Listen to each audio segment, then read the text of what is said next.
Committee declares the theme for 2021 to be Unity, Renewal, and Reconstruction in the year of Charlotte McClurg. The past year has been challenging for all of us. The coronavirus and its impact has been felt the world over. But the strength of the South African people has always been measured by its resilience and fortitude, and the willingness to unite and stand together. The African National Congress proudly presents the Progressive Business Forum, the platform to herald a new dawn for the South African economy. Bringing accountability, transparency, and opportunity to the business community, and striving to give effect to the call for a social compact with business, the Progressive Business Forum harnesses the power of technology, making it easier than ever before to unlock your business's potential. As a truly inclusive portal for all, your inputs are now able to reach the highest level of attention of our ANC leadership and government leaders, connecting you to an economic hub bursting with possibilities. It's a new modern look, underpinned by a traditional set of values that puts you, our subscribers, first. So, how can you be a part of it? Simple. Sign in, enter your business's details, and choose the package that best represents your company's goals. Our platform is safe, easy to use, POPIA compliant, and joining gains you access to a galaxy of benefits. From exclusive ministerial networking events to world-class webinars, workshops, skills training, trade facilitation, women in business, and so much more, the Progressive Business Forum platform becomes your gateway to a future never dreamed possible. Together, let's resolve the challenges facing our country and build a prosperous future. South Africa is ready to grow. Are you?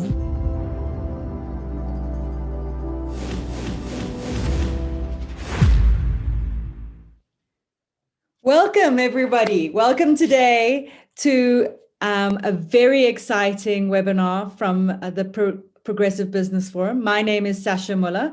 I am your program director for today. Some of you will remember me as the previous convener, but today I'm also got the opportunity to introduce the new convener, Mr. Sipho Mbele. I'm quite excited today because today we are not just talking about opportunities in business. We're talking about the African Continental Free Trade Area and what that real opportunity could mean for South African businesses.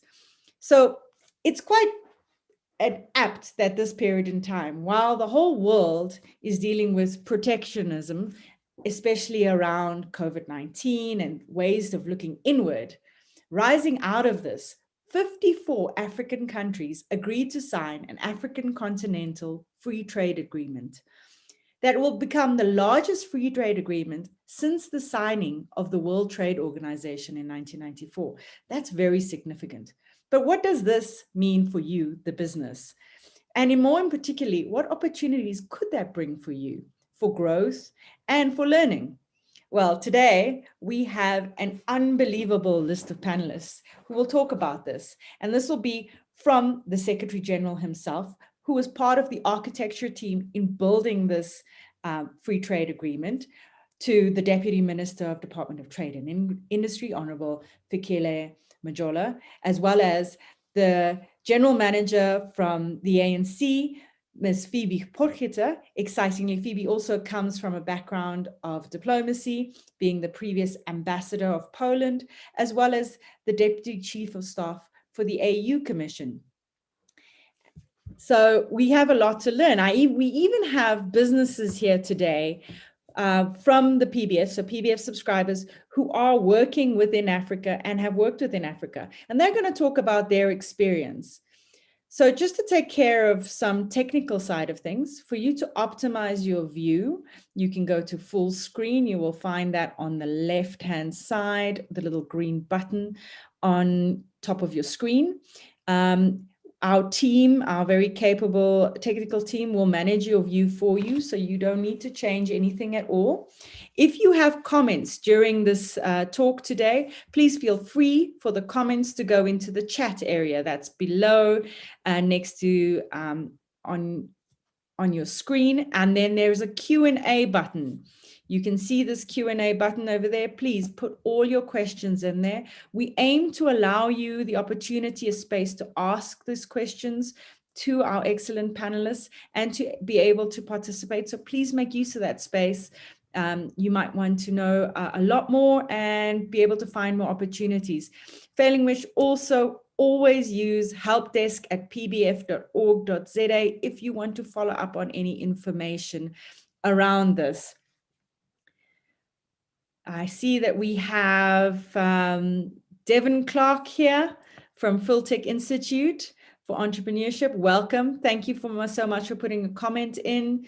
He's given a little bit of information about his company. If you have a company, use the opportunity today here to promote yourself. We have over 1,000 registered guests with us today. You can also watch us live on YouTube if you're unable to join the podcast. So please make use of it. I want to introduce to you someone who I've been working with for the past 2 years. His name is Mr. Sipho Mbele. He's the current convener of the PBF. He's taken over since literally the 1st of April. So that was last week. Welcome, Sipho. And more than just being able to have worked with him for the few years, for the past 10 years, Sipho has been in senior management positions within government. He has an awful amount of experience in dealing with bilateral relations with business, even within the ANC. He sits on various committees and involved. And we're very excited to have him with us here today to open the event. So I'll hand over to the convener, Sipho Mbele.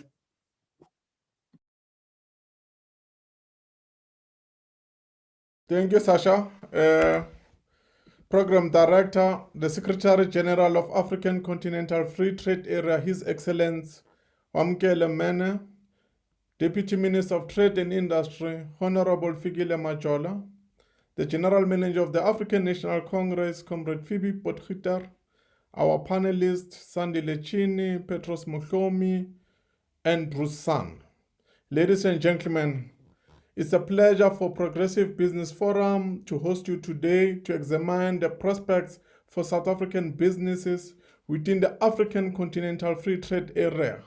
We have distinguished speakers, the key speakers, today who will give us some ideas about the Africa Free Trade Zone, Africa Continental Trade Area, and making practical the saying, together we can do more. The future and the prosperity of our continent is truly to be found in our ability to grow the economy. The AfCFTA will be the largest trading bloc on earth, bringing together around 1.3 billion people in their desire to make a difference for good. The huge turnout today tells us that there is a need and willingness to work together to explore and harness our greatest strengths for the future. This is indeed time for Africa to rise. The Progressive Business Forum is alive to this trend, and it is the reason and rationale for today's webinar. I wish to encourage everyone to take advantage of this opportunity provided by this platform. Please listen carefully to what we'll hear today and take the bold step needed to expand your horizons into Africa and become part of African Continental Free Trade Area in real and in practical ways. At the same time, I would like to encourage everyone participating today in this webinar to reach out to the Progressive Business Forum and to join its programs of action mandated to promote and enhance the social compact with business, and in so doing ensure the voice of business is heard, appreciated and valued at the highest level of our leadership. There's no doubt that business is the engine of our economy, and its ability to create jobs and skills is without parallel. It is the desire of the Progressive Business Forum to be the center of excellence, and with your active participation, we can achieve that together. The Progressive Business Forum is a program of the ANC We have several programs within our mandate, including the ministerial briefings. Last month, we hosted the Deputy Minister of Finance to share with our subscribers about the budget. We organized a roundtable discussion. We have a program focusing on research and conferences. We focus on skills development and training, particularly for small and upcoming businesses. We organize trade facilitation, international trade delegation in various capitals of the world. We receive incoming foreign trade delegation. We also host annual summits like Women in Business and many more. I'm pleased to announce today that PBF is planning to have a follow-up events for the year. We'll be holding the subsequent webinars focusing on the Africa Continental Free Trade Area with specific foreign embassies and missions, giving practical expression to involvement in Africa and to which you will be invited. We're also planning to zoom in into other countries across the globe, sharing with you the opportunities to engage internationally and to expand our business horizons exponentially. The PBF hopes sincerely that you will join its program of action as you have done today. In the recognition that the PBF is a program of ANC mandated to enhance and expand the social compact with business to resolve our challenges and to achieve a future we can achieve together. Program Director, we're looking forward to hearing from our guests that we have invited, and also looking forward to hear from the participants. I thank you. In that note, Program Director, let me take this opportunity to invite the General Manager of the ANC, Comrade Phoebe Potgieter, to set the tone for us. Thank you. Program Director and the convener of the PBF, Honourable Deputy Minister of Trade and Industry, Comrade Fikile Majola, Your Excellency Secretary General of the African Continental Free Trade Area Secretariat, Mr. Wamkele Mene, Ms. Sasha Müller, and our esteemed panelists, Mr. Sandile Tyini from the DTI, Mr. San, as well as Mr. Mohlomi. It's quite an honor to share this platform with you today. A warm welcome and a special thank to the Progressive Business Forum for organizing the webinar on this critical topic. Hopefully this will not be the last time that we deal with matters of regional and continental business development, as well as the opportunities. The issue of the African economic integration has always been a key pillar of the Pan-African dream, a dream of an Africa that works, innovates, and does business together in the interests of all her citizens.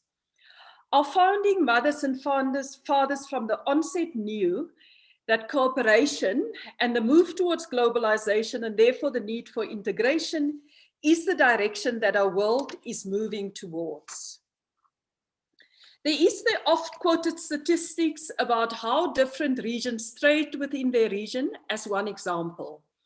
In both Europe and Asia, over half of what their countries export ends up as imports in another European or another Asian countries, whereas in Africa, this is less than a quarter. So we don't do business with each other, and it is a drag on our development. 30 years ago this year, the Abuja Treaty took a comprehensive approach towards economic integration with its mission of ensuring that over a period of 34 years, and we're now 4 years away from that objective, and in 6 distinct steps to move towards an African common market. This was incorporated into the African Agenda 2063, which has integration as a key objective, and it's reflective in all its flagship projects, including the African Continental Free Trade Area. Over the last 2 decades, there have been progress, albeit slow. And if one look at the Africa Integration Report, the latest of 2019, there are progress in ECOWAS, the East African Community, COMESA, also progress in our own region, SADC, with regards to infrastructure development, but it is still too slow. Major challenges include narrow markets, poor infrastructure networks, cumbersome administrative procedures that impede trade integration, low levels of industrialization, and poor business-to-business links, to mention but a few. And I'm sure some of our other panelists today will mention some of the others. The coming into effect of the African Continental Free Trade Area, therefore, in January 2021, is a major step forward. It provides a framework for African and South African business to broaden its horizons beyond our focus on the traditional northern markets, which characterized our approach to global trade up to now. Program Director, we often hear people talking about a new scramble for Africa. And it's not simply because the continent still has the largest reserves of minerals, or including rare minerals, nor is it because we still have the largest portion of arable land for agriculture. It has also to do with the demographics of the African continent. We are the youngest in the world, and by 2050, a quarter of the world's young people will be African. It has to do with our growing cities, because cities, even though they may be poor today, are major sources of economic development, markets, as well as of innovation.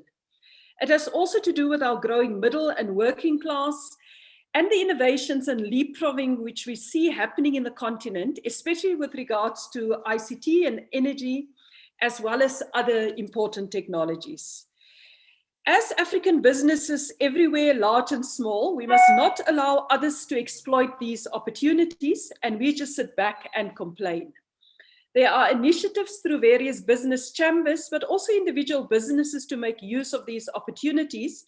But we do need many more such business-to-business contacts in the continent, as well as in the different regions.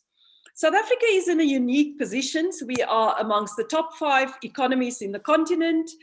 And despite our national challenges, we have an economy that are competitive in a whole range of sectors, from our financial sectors, our mining sector, as well as retail, ICT, and a number of other important sectors.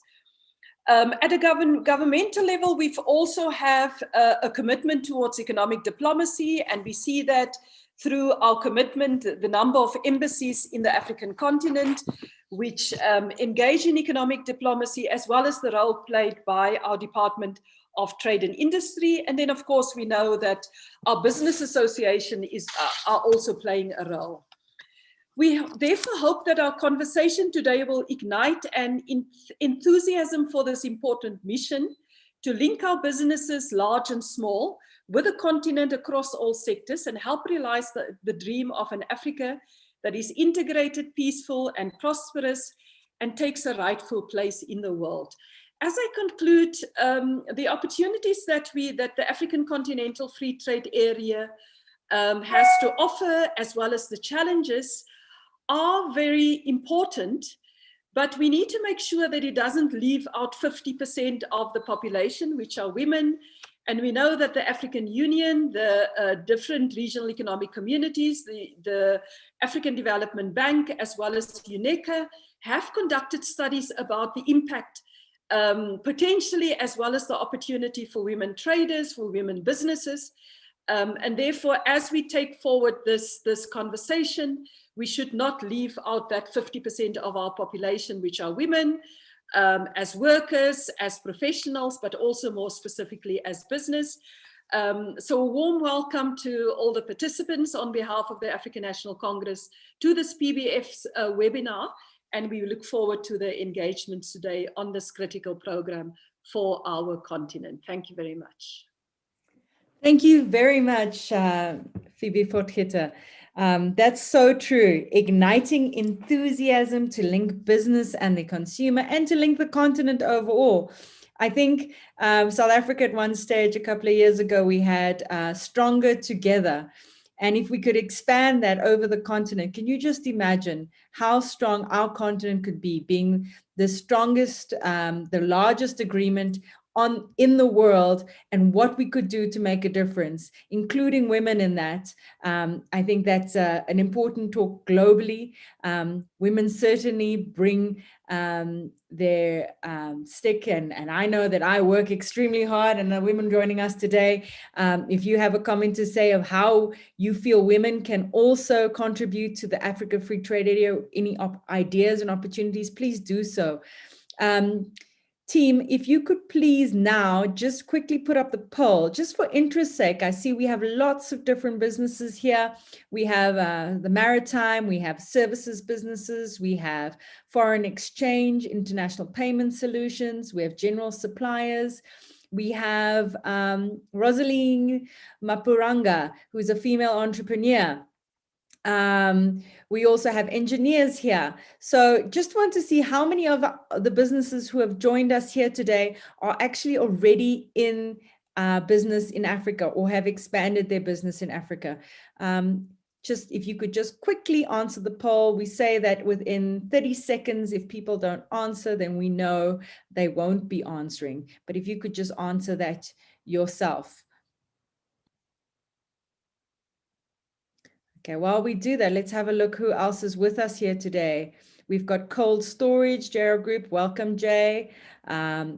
We've got Ditako Construction and Projects. We have here Mopi Sitone around SDG goals and how that ties into things. Very good point. So we can discuss that as well today.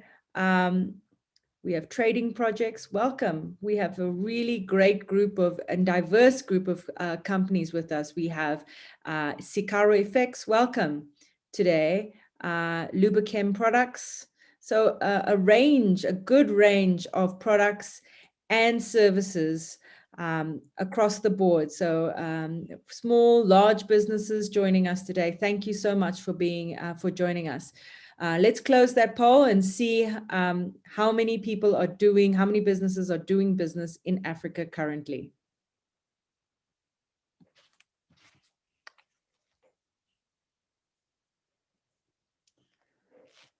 Wow, a vast majority, 62% of you are not yet in business. And I say that very carefully, not yet in business in Africa.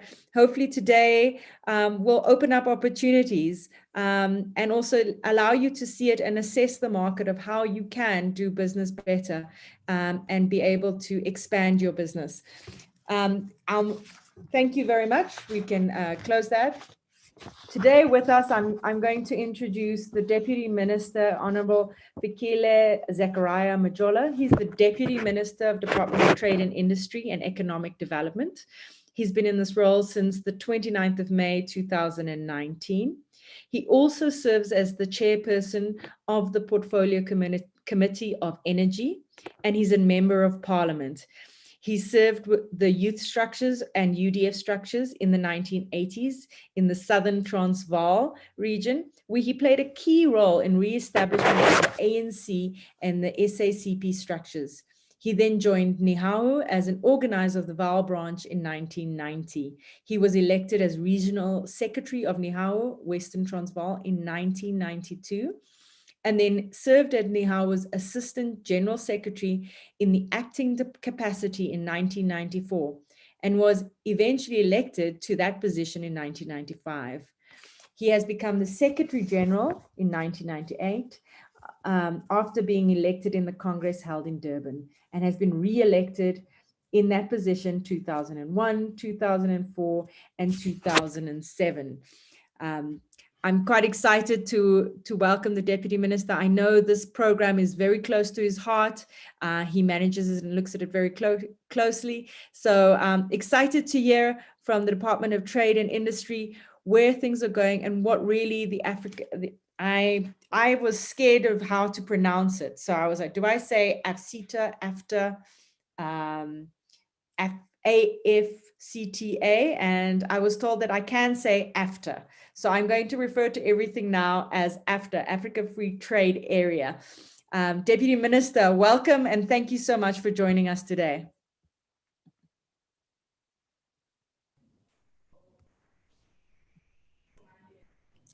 Thank you. Thanks very much, Program Director Sasha Müller, His Excellency Mr. Wamkele, Mene, Secretary General of the AfCFTA, the General Manager of the ANC, Comrade Phoebe Potgieter, the PBF convener Sipho Mbele, members of the panel, distinguished guests, especially the companies that have been able to join us this afternoon. Good afternoon to all of you. Thank you for the invitation and opportunity to engage on this critically important matter of our times, the African Continental Free Trade Area. In my input, I will outline briefly the overall approach to regional integration, make some remarks on integration in Africa and the state of intra-African trade. I will conclude by setting out progress in the work of the AfCFTA that remains to be done and the opportunities for business. I think it is a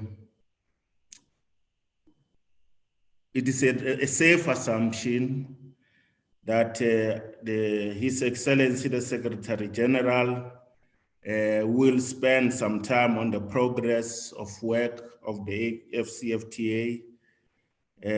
So I will not do a lot of that. I will try and focus at the end on the opportunities for business on the African continent. But before I do that, let me recall that it was in June 2019, 5 days after my appointment into this current position, when I found myself in a hotel in Addis Ababa to be briefed by a team led by Wamkele, Mene, in preparation for a meeting of the African Ministers of Trade. He was then South Africa's chief negotiator. As they would say, the rest is now history. So what is our approach to integration? In conventional trade integration theory, regional integration is understood as a process through which participating partners climb up the ladder of institutionalized trade arrangements from preferential trade area to free trade area to customs union to common market to economic union.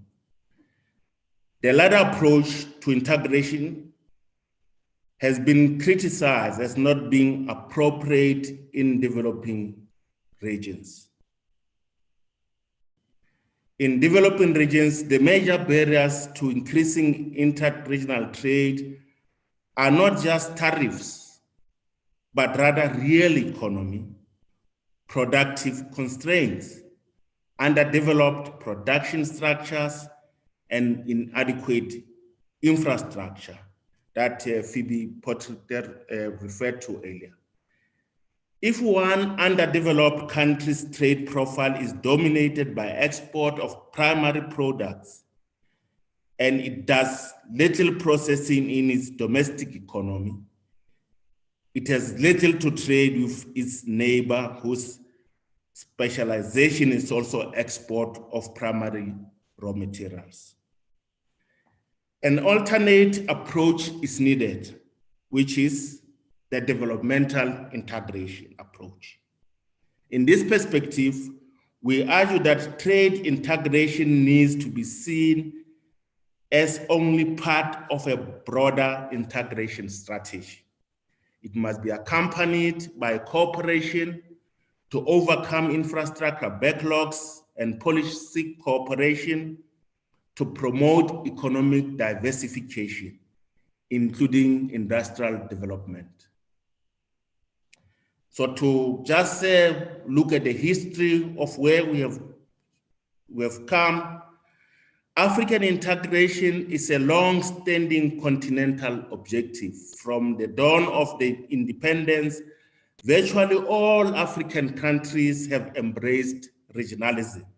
The commitment to regionalism was part and parcel of the broad aspiration of continental integration, a vision that led to the creation of the Organization of African Unity in 1963.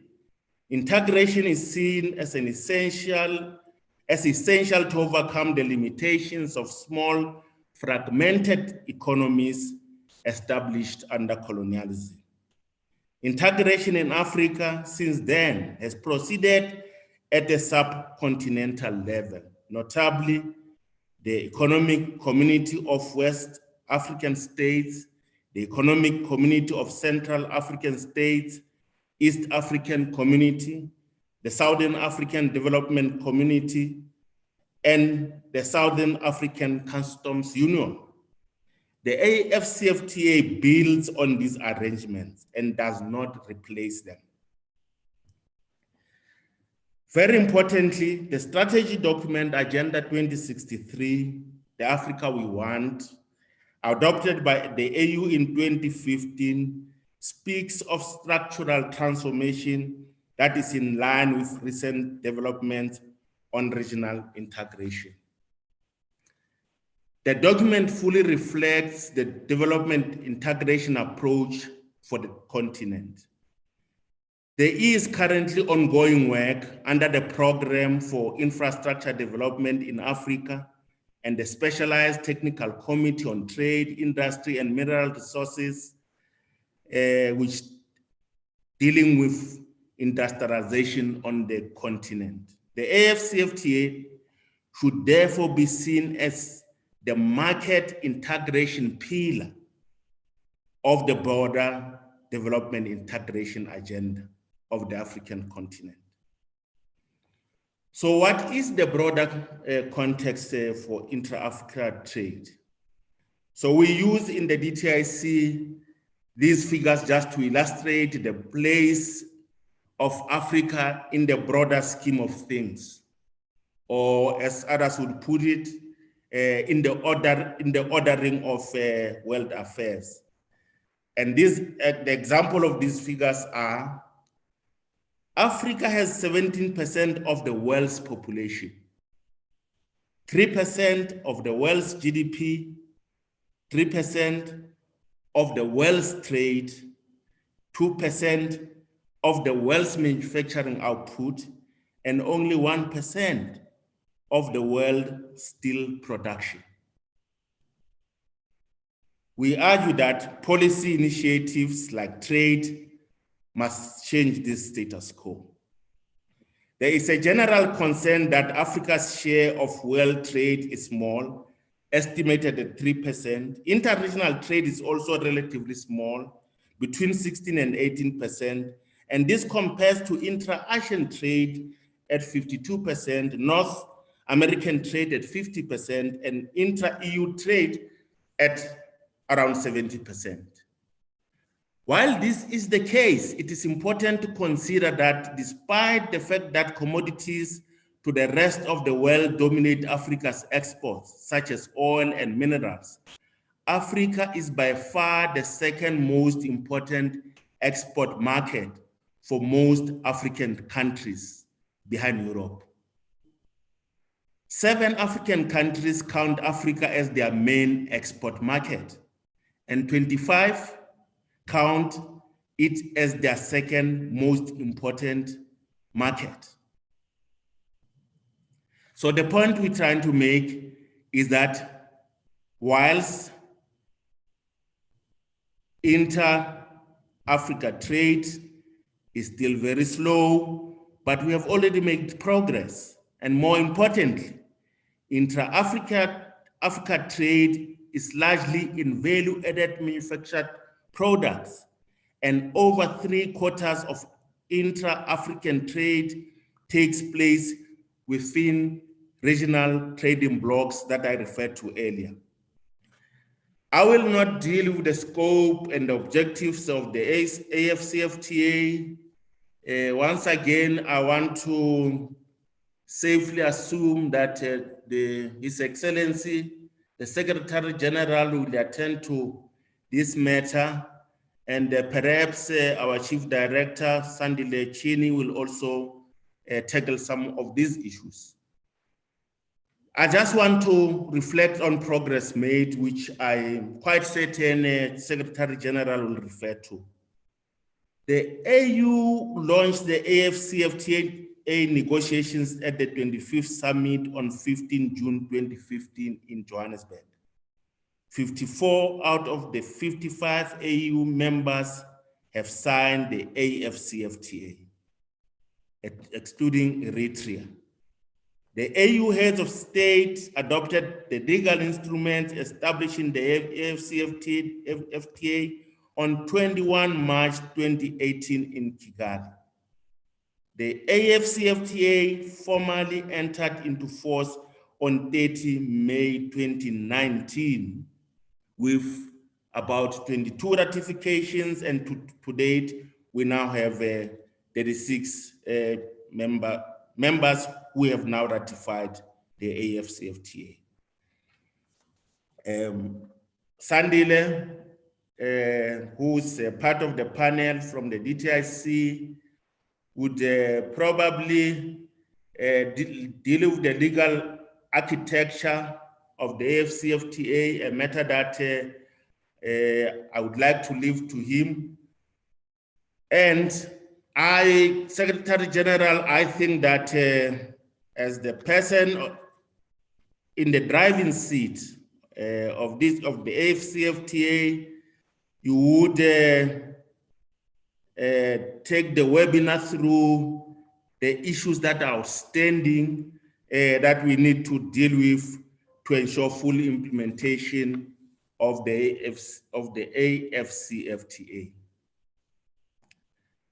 I wanted to talk about a very important summit that took place on the 5th of December last year, which is the summit that has ushered us into a period that we are now in.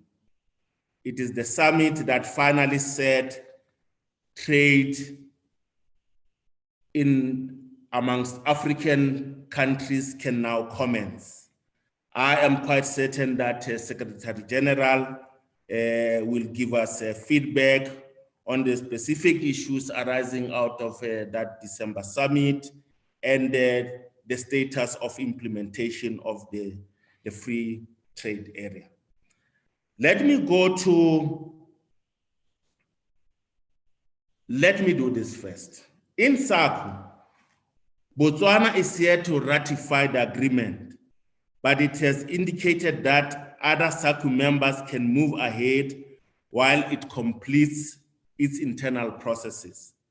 In parallel, ongoing negotiations on rules of origin and working towards increasing the tariff offers to 90% is ongoing. So at this point, I want to turn to opportunities for business. I've already indicated that in this webinar, we appreciate very much that many businesses have attended. So what are the opportunities that are presented by the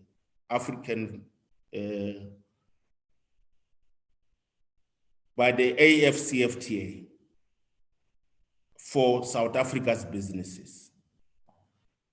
It is often said that Africa consumes what it does not produce, and it produces what it does not consume.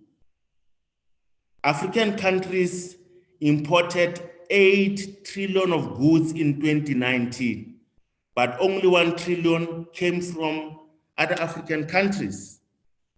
Lowering trade barriers presents a massive opportunity for South African industries and for development across the continent. The 10 million jobless South Africans need to have the AfCFTA as a jobs-driven strategy, focusing on an expansion of labor-intensive sectors and those with strong rural and women employment linkages. Currently, 250,000 direct jobs are sustained by African exports. The rest of Africa imports 2.9 trillion rand worth of manufactured goods annually from outside of Africa. If South Africa were to supply just 2% of these manufactured goods, it would add 1.2 percentage points to South Africa's annual GDP and add 60 billion rand to our economic output a year. African countries, excluding South Africa, imported goods worth 6 trillion from outside of Africa in 2019. Key imports of other African countries from outside of the continent represent growth areas for South Africa, including refined oil, automotives, agro-processing, clothing, textile, footwear and leather, iron and steel, plastics and pharmaceuticals, and in the investment in services, such as telecommunications, retail banking, and e-commerce. South Africa alone exported 347 billion to other African countries in 2019, mainly to SADC countries. The AfCFTA provides opportunities to export to North, West, and East Africa. Foreign direct investment into Africa has plateaued in recent years, with investment across the continent falling from $50.6 billion in 2018 to $45.3 billion in 2019. The World Bank estimated that successful implementation of the AfCFTA can raise GDP across the continent by $450 billion per annum by 2035. An estimated $100 billion annually is needed in infrastructure investment on the continent. And South Africa will need to drive the effort to attract this investment, backed by a commitment to policy certainty. Increased industrial opportunity across the continent will spur investment in key gateway economies in the African continent, like South Africa. A focused capital raising strategy will need to accompany implementation of the trade provisions of the free trade area. A number of large and medium-sized South African companies have established businesses across the continent. South Africa's manufactured product exports to other African countries is strong, representing about 80% of all exports to the rest of the continent. Bilateral engagements with countries such as Nigeria will be undertaken to address practical obstacles to deepening trade. Key imports of other African countries from outside the continent represent growth areas for South Africa, as indicated earlier. There are already companies with these demographics active in the export market. Over the next 5 years, the DTIC will nurture and seek to expand such enterprises through the African Continental Free Trade Area. Efforts to improve competitiveness of the sectors through industry master plans and financial support to upgrade local sectors are underway. To underpin the AfCFTA, a whole of government implementation plan will be put into effect during this financial year. Each master plan will include an AfCFTA chapter, key sectors including auto, steel, poultry, sugar, agro-processing, clothing, and manufacturing. Provinces and districts, using our district development model, will be assisted to identify both the opportunities for firms in their area and the local and provincial government contributions to realize their potential. We also aim to identify export champions that will support small, medium enterprises and Black industrialists to gear up for new markets. At this point, let me just say, every time we speak to South African businesses, especially emerging businesses, we say to them, when you work on your business strategy, you must now remember that you are no longer focusing on a market of 60 million people, but rather you are developing a strategy to focus on a market of 1.2 billion people on the African continent.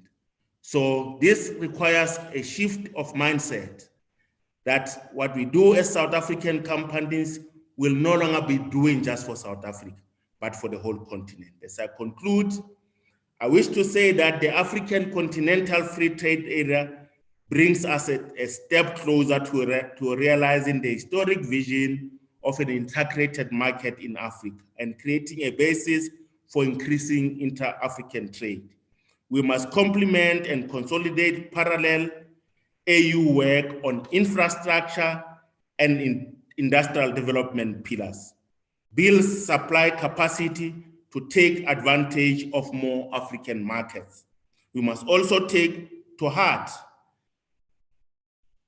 the fact that for sustainability and legitimacy, the benefits of the AfCFTA must be shared across all members. During the difficult discussions of the AfCFTA, whilst His Excellency Juan Kelemene was still our chief negotiator, the biggest issue that always worried us was if the whole of the African continent doesn't see benefits in what we're building in the form of an African Continental Free Trade Area, this initiative will not succeed. So South Africans must appreciate that our growth is going to be with the rest of the continent. Countries across the African continent are engaged in a battle to restore their economies in the midst of an ongoing onslaught from COVID-19 pandemic that has destroyed lives and livelihoods. One of the instructive lessons learned from this crisis is that economic resilience is critical. It is critical to build up industrial capabilities, trade and supply chains across African countries. Greater supply chain resilience needs to include efforts to spread risk by enabling the greater geographic spread of manufacturing. This resonates with bringing to fruition the goal of Made in Africa initiative.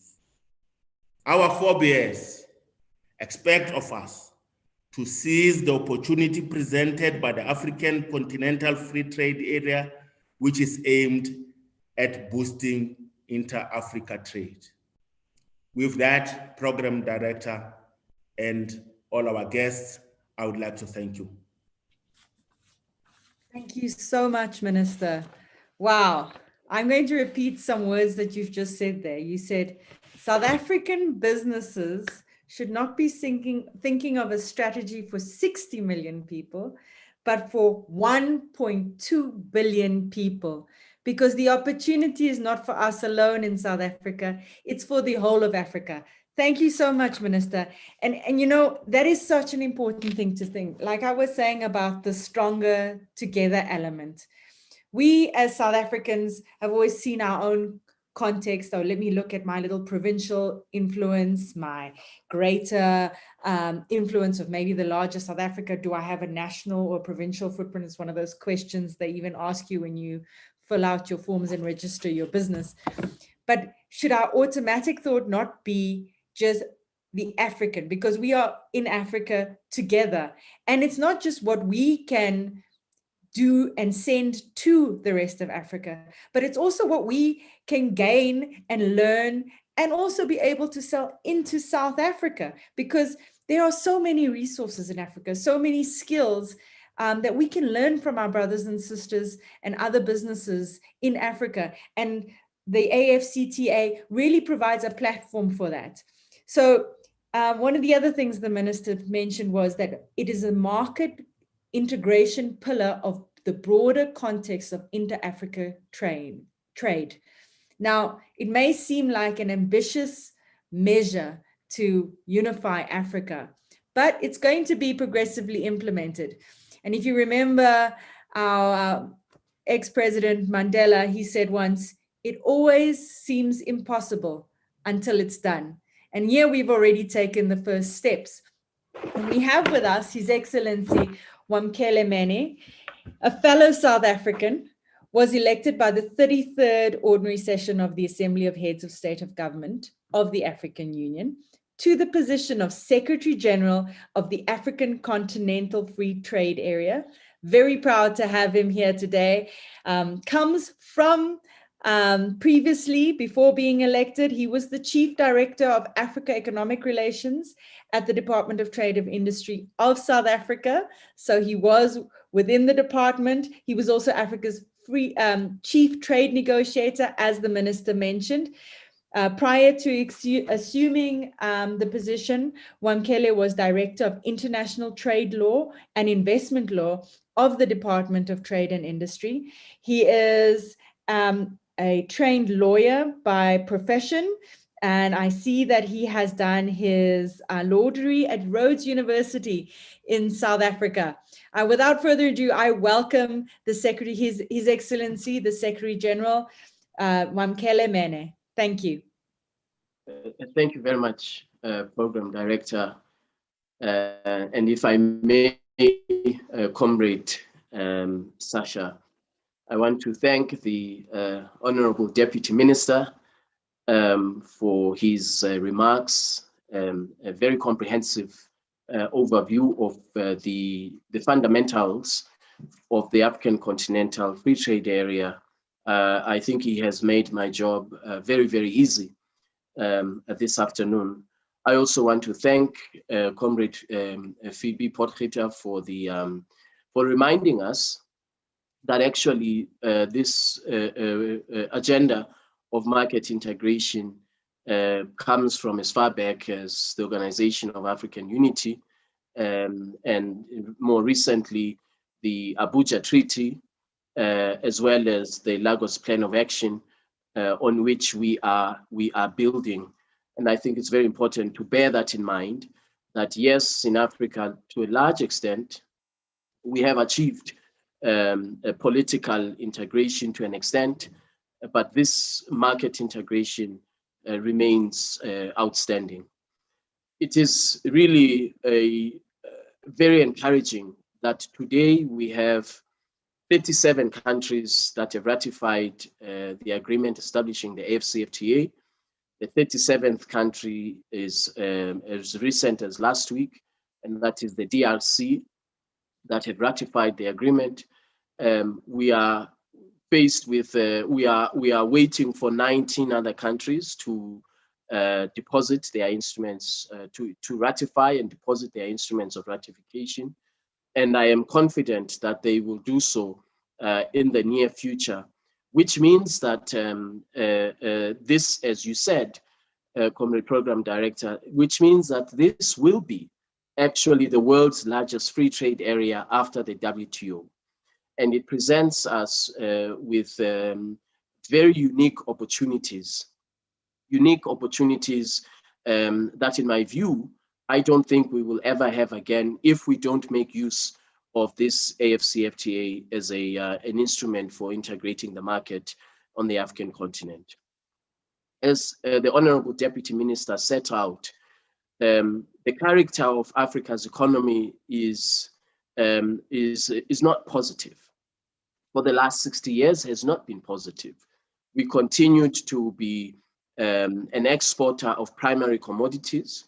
We continued to have an economy, national economies that are too small to make a dent in poverty alleviation, market fragmentation across regions of the African continent, lack of economies of scale, And of course, more importantly, and very worryingly, a very, very shallow industrial capacity, a very shallow productive and manufacturing capacity. And all of these things combined have led to Africa having a very, very low percentage of intra-regional trade, which is between 16 and 18%, as the Honourable Deputy Minister pointed out. So recognizing all of these constraints to growth in Africa, the heads of states decided that we need to, in accordance with the Abuja Treaty, we need to move very rapidly to industrializing the African continent, to boosting intra-Africa trade, and to making sure that, that trade on the African continent becomes a driver of economic growth. We now have an agreement which is being negotiated in 2 phases. We are almost at the conclusion of phase 1.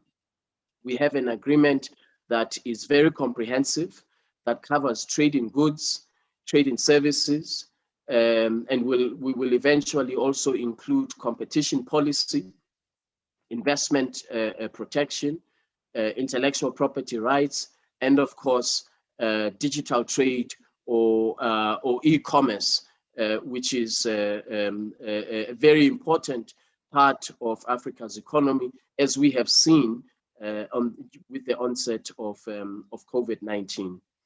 And this comprehensive trade agreement is deliberately designed in such a way that it captures a country's economy, and in such a way that as we reduce barriers to trade, either tariff barriers, non-tariff barriers, barriers to investment, to intra-Africa investment, as we reduce all of these barriers, that we are able to make a contribution to countries' national economies to grow and to reduce poverty in a very, very significant way.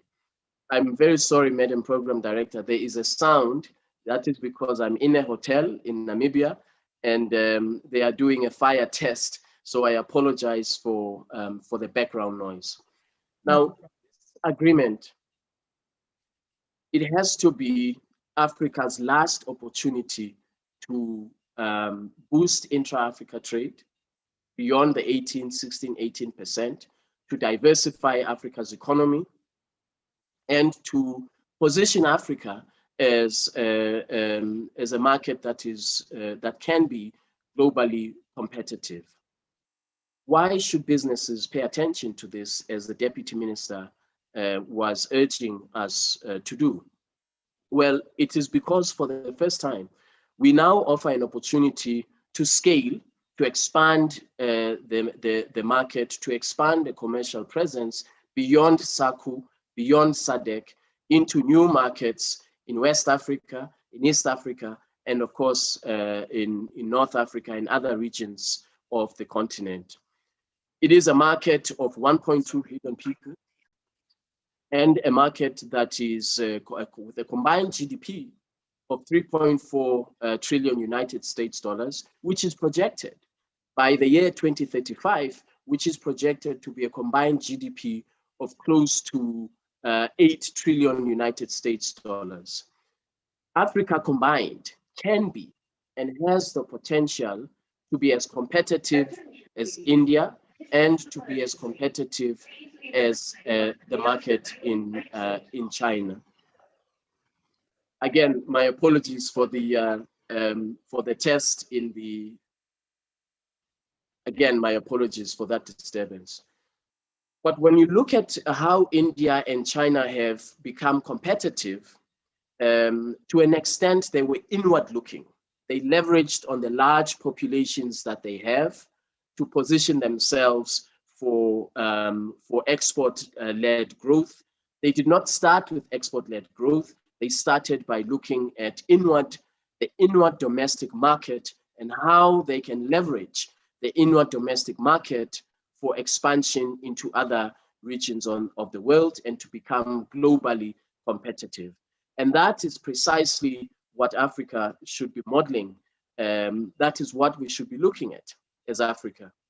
If you consider what happened in the last 15 months, or so, with the onset of COVID-19, it becomes very, very clear that Africa's over-reliance, our over-reliance on global supply chains did harm us, because our capacity to produce personal protection equipment, the germ-killing products that we need to fight the pandemic, our capacity for all of that was undermined by the shallow productive capacity of Africa and the shallow industrial development capacity of Africa. And the result was that when the rest of the world was imposing export restrictions on these very, very important germ-killing products, personal protection equipment, Africa suffered. And so this to me points to the fact that we have to accelerate Africa's industrial development. We have to make sure that Africa becomes more self-sufficient from an industrial development point of view, of course, without disconnecting completely from the rest of the world, from the global economy, and from global value chains. But there is an underlying question, a very big question, about Africa's industrial development capacity that we have got to confront. And we have a very unique opportunity in the form of the African Continental Free Trade Area to do precisely that by establishing regional value chains that will make an impact on national economies, that will create jobs, and of course, that will push back the frontiers of poverty. The automobile sector, agro-processing, pharmaceuticals, these are some of the regional value chains that we have started considering rolling out across the African continent.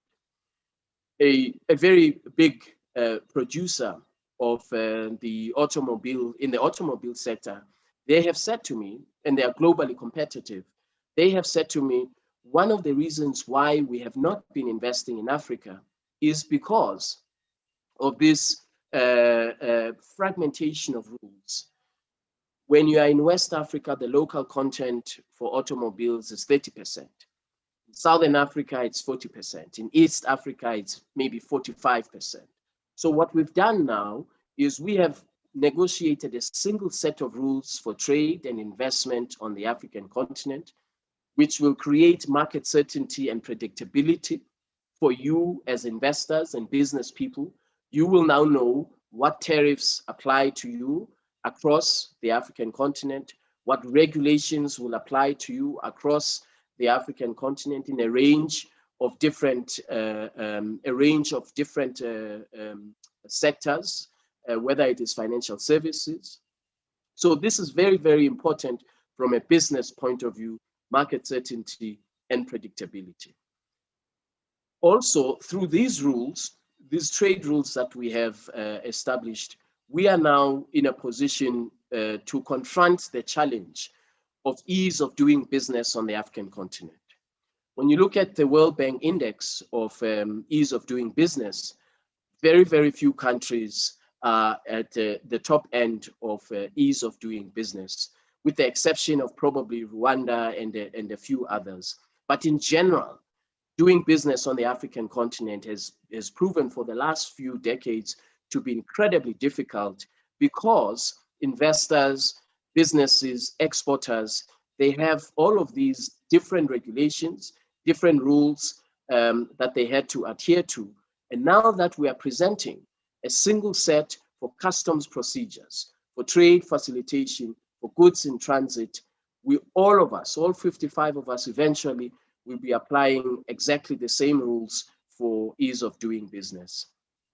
We are also considering how digital platforms can contribute to more efficient trade on the African continent, how these digital platforms can make trade on the African continent less costly and efficient. For example, working with the AfCFTA, we are developing a Pan-African payments and settlement platform to overcome this challenge of a multiplicity of currencies on the African continent. We have 42 currencies on the African continent. If you are in Ghana and you want to trade with somebody in South Africa, first you have to convert the Ghanaian cedi into the dollar. You then have to, the recipient will then have to convert the dollar into the rand. That is costly. It actually contributes also to inefficient trade patterns on the African continent. And so through this platform for payments and settlement, we believe that in the absence of a common currency in the African continent, which is something that Comrade Potgieter pointed to, that eventually Africa will become a monetary union. Of course, we know that that will take time, but in the absence of that, this is the best tool that we have, that we can offer businesses, that we can offer investors. This is the best tool that we have for facilitating ease of doing business and for overcoming this challenge of a multiplicity of currencies on the African continent.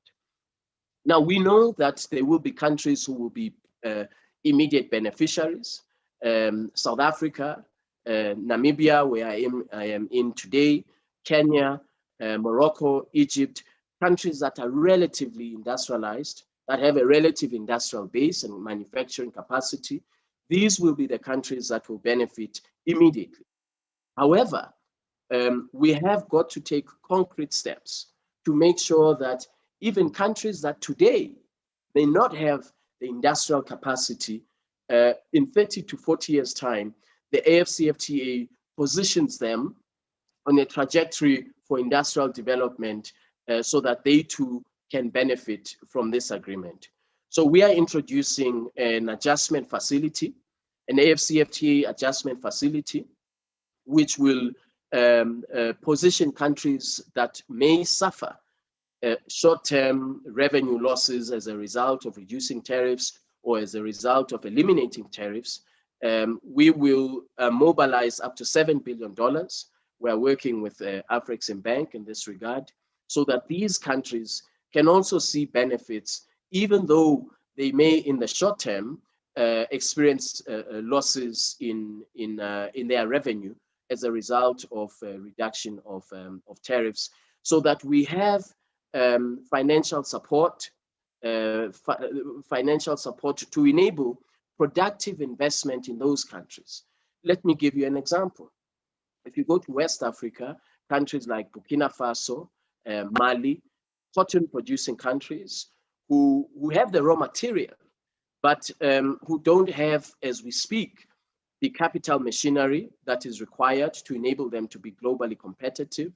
They don't have the capacity for processing of cotton into textiles, clothing, apparel, and so on.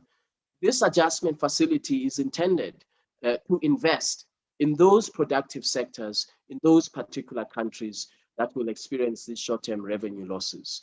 It will not be a facility to support budget support for the fiscus of a country. We want it to be targeting productive sector investment, advancing industrial development in those countries, and where there is a need for a retraining of workers so that they can be deployed in other sectors of the economy, or so that they can remain in that particular sector but become more competitive. So these are some of the measures that we are taking, working with our partners, Afreximbank, UNECA, to make sure that actually this agreement doesn't just become a photo opportunity for our heads of states when they meet, or a diplomatic exercise, that actually it becomes commercially meaningful and providing commercial benefits for exporters. It's going to take a very long time. Of course, we know that. We know that industrial development takes time. It is not a pill that you swallow and then the next day you wake up industrialized. It will take decade after decade of implementation of an industrial development action plan for Africa, very similar to what the Honourable Deputy Minister pointed to, we have to scale that to the entire continent. And that is why, as an investor or as a business, that is why I absolutely share the sentiments of His Excellency, of the Honourable Deputy Minister, that we now need to look beyond a market of 60 million people and look at a market of 1.2 billion people with a combined GDP of $3.4 trillion. Yes, of course, there will be challenges. There will be challenges accessing new markets, and that is why we exist as a secretariat. There will be challenges for trade finance. That is why we are partnering with the commercial banks on the African continent, with Standard Bank, with EcoBank, with Zenith Bank, with Equity Bank.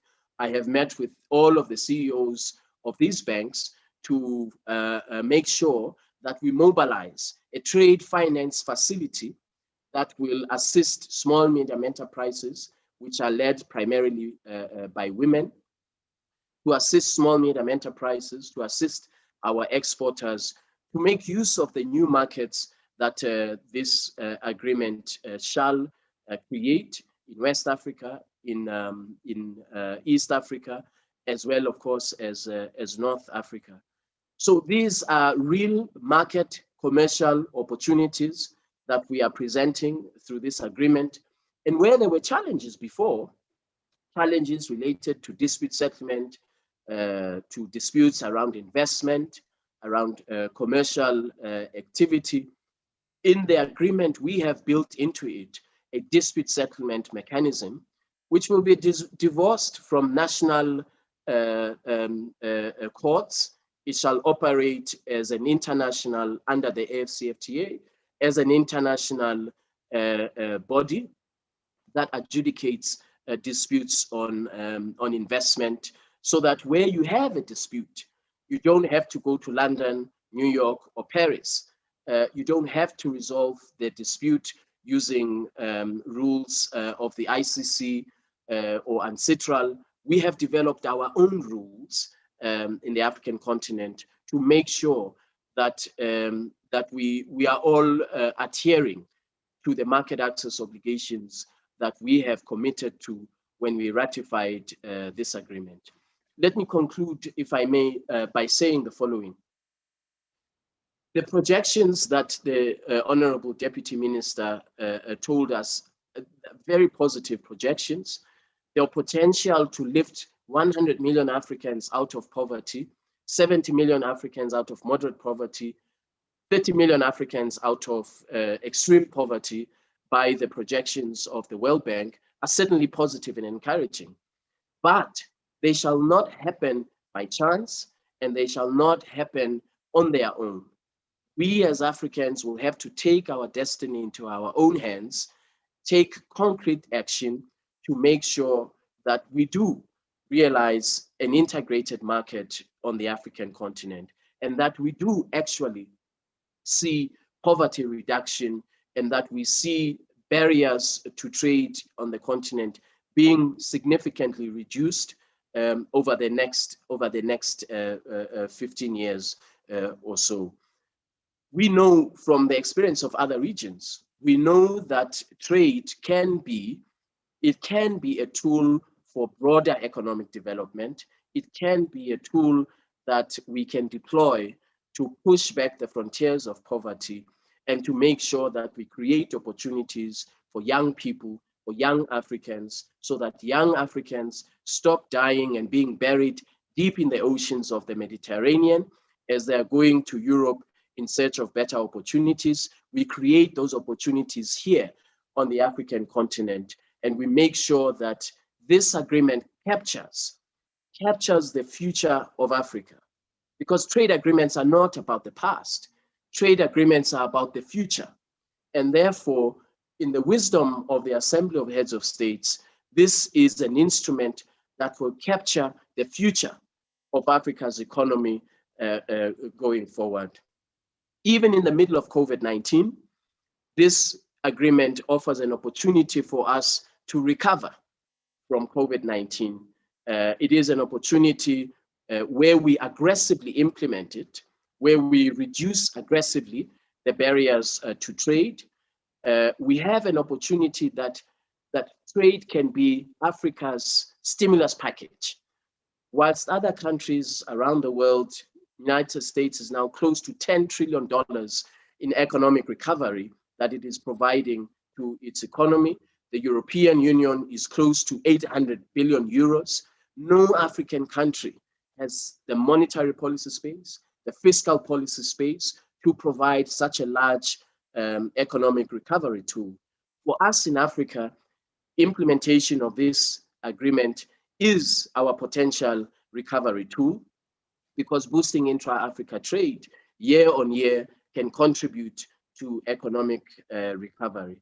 So I thank you very much for the opportunity to have this conversation with you. The Secretariat and myself are always available to assist in navigating the agreement and in navigating the new market access opportunities that I know this agreement shall present to you as businesses and to you as investors. So thank you very much. And again, my apologies for the disturbance in the background. Unfortunately, I didn't know that the hotel would do a fire drill in the middle of the presentation. Thank you very much. Thank you, His Excellency.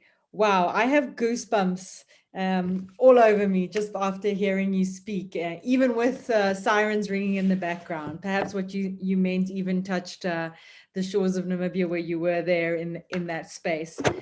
So just looking at what you said, I realize, and I'm vigilant of the amount of time, you are limited on time. So what I've done is I've scanned through all the questions and answers, questions that I thought were relevant for you. I have now accumulated and I'll be asking them to you.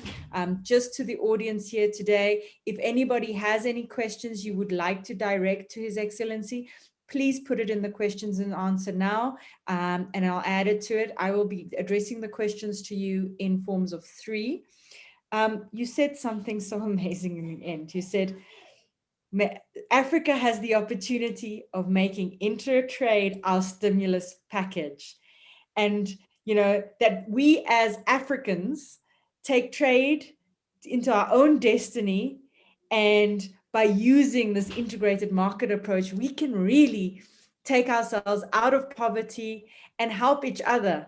And again, doing this together, it's just so exciting where the opportunities lie. So I have some questions here. I have one from a journalist, Tulani Ngwenya. She asked, and I know you briefly touched on it, COVID-19 is hindering the impact of trade across Africa, as well as political will. I think what she may be referring to here is that generally everyone is inward focused at this point in time. What else would you believe could be a hindrance to the enforcement of the agreement? I'll give you 2 more questions with that. You also again dealt with that quite well around the multiplicity of currency, but Musa Baloy asked, is there a view that Africa will start its own trade currency? I know you referred to the trade platform for payments and settlements, but maybe you can expand a bit more on that. And then Tlapu Donald Tabu mentioned a term that we hear also often when we think about business. It's village business. Now, village business is a reality in a lot of Africa, including South Africa. How does this agreement and how could this agreement benefit village business as such? Over to you, Minister, His Excellency. Thank you very much for the questions and the comments, and thank you for bearing with me in terms of time constraints. I have to meet with the Prime Minister in half an hour. This agreement was supposed to have been implemented last year in July. But of course, because of COVID-19, that did not happen. 42 countries on the African continent were either in a full or partial lockdown. Countries were focused on saving lives, which is important. Even the ministers of trade were focused on interventions to save small medium enterprises from collapsing. So we did experience a delay, and we learned actually that because of this disruption in global supply chains, Africa must accelerate industrial development so that we rely less on global supply chains and rely more on regional supply chains. So it was a hindrance, COVID-19, but it has also helped us to focus our minds on what we need to do to accelerate our own industrial development as a continent. And that is something that is a lesson that I think is very, very important. The second lesson that we learned from COVID-19 is that when you look at the distribution of vaccines around the world, it is clear that, again, as Africa, we have to develop our generic drug industry so that our generic drug industry is at the service of Africa's public health imperatives, as well as at the service of Africa's industrialization. So I was very happy to hear that South Africa will soon be producing vaccines in the near future. We have to scale that throughout the continent. It means that we must relook at Africa's intellectual property rights regime and ask ourselves, what is the extent to which our intellectual property rights regime contribute to public health in Africa, contribute to industrialization in Africa? That is a really big lesson that we must draw from COVID-19. The last point I would make in terms of implementation and hindrances is that the capacities of governments across the African continent are very uneven from a customs point of view. Some countries, some regions have very, very strong customs procedures. They have the capacity to enforce the customs rules that we have agreed to. They have the capacity to prevent transshipment of goods from other parts of the world, which we know causes job losses. So, but in general, the capacity of customs authorities is very, very low. Last week, I went to the border, I went to a town called Marabi on the border between Niger and Nigeria. And it was very, very clear to me that there are countries on the continent who simply don't have the capacity to implement this agreement. And that is going to be a hindrance. And that is going to be a very, very big challenge. They have the political will. They have the legal commitment is there. But the capacity to implement it is what we have to improve on. The second point on the currency, I think as I said earlier, the moving towards a common currency in the African continent is the objective. As Comrade Potgieter reminded us, it is in the Abuja Treaty that one day Africa becomes and has a monetary union.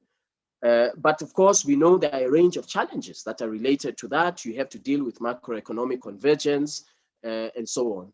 But in the interim, what do we do to overcome this fact that there are 42 currencies on the continent? And I believe that this Pan-African payments and settlement platform will go a long way to addressing that particular challenge. I don't know how long it will take for Africa to have a common currency. It may not happen in our lifetime, but we've got to start somewhere to address the challenge of multiplicity of currencies as a constraint to intra-Africa trade. Now, the last point about how the village will benefit. We are doing a number of things, having made an assessment of what are some of the constraints to intra-Africa trade, to economic growth in Africa. We've discussed the issue of currencies and the cost of currency convertibility. But there is also a big challenge of inability at connectivity.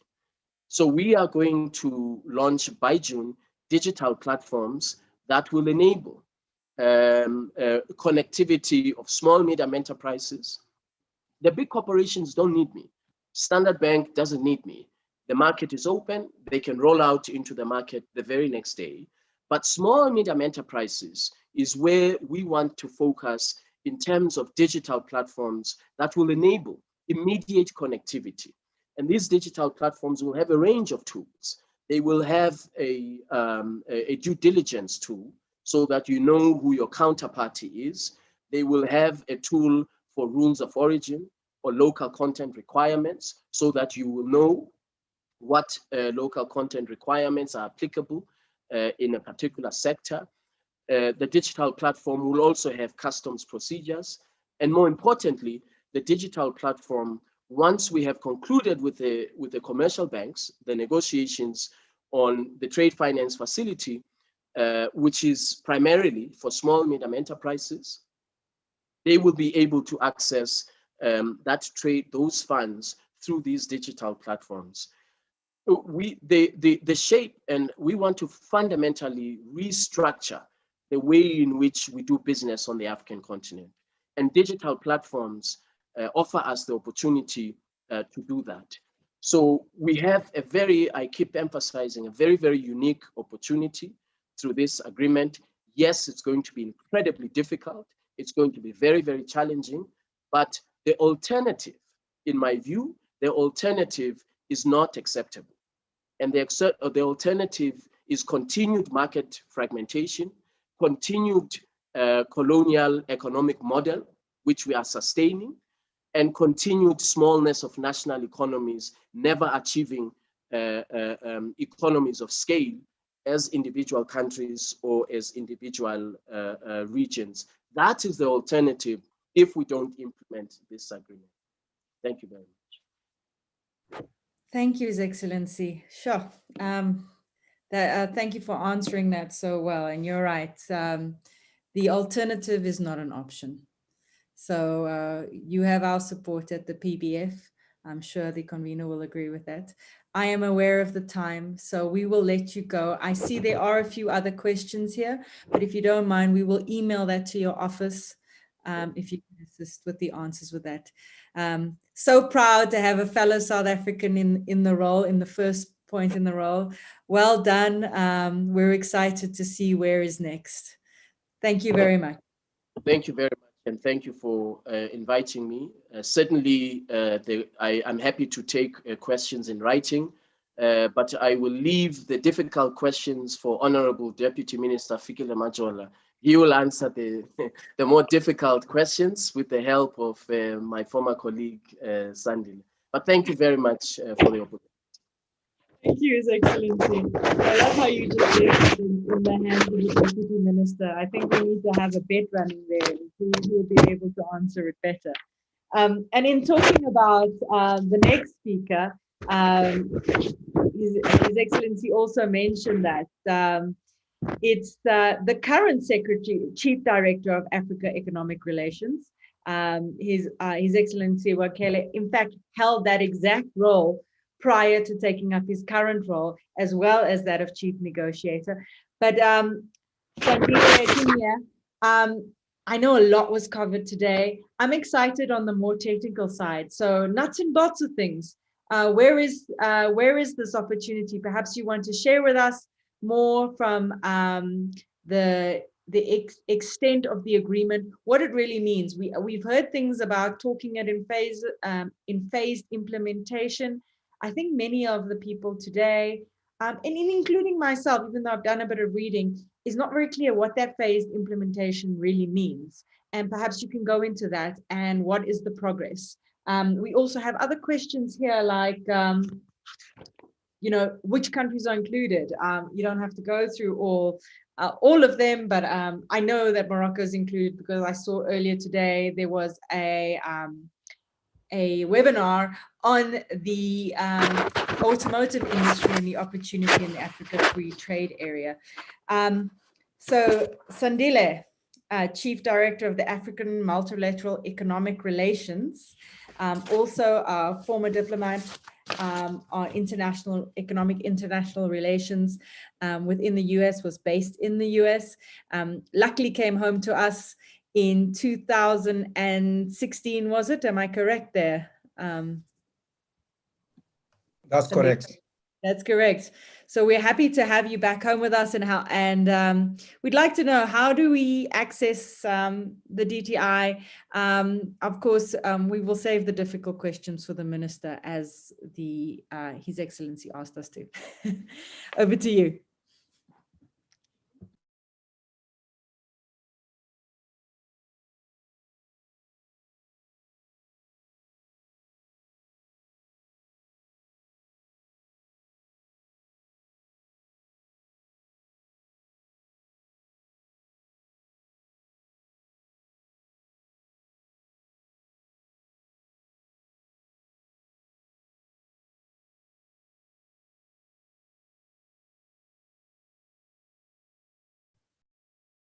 I think Mr. Tyini is muted. Yes, I think I'm muted. Sorted. There you are. Thank you.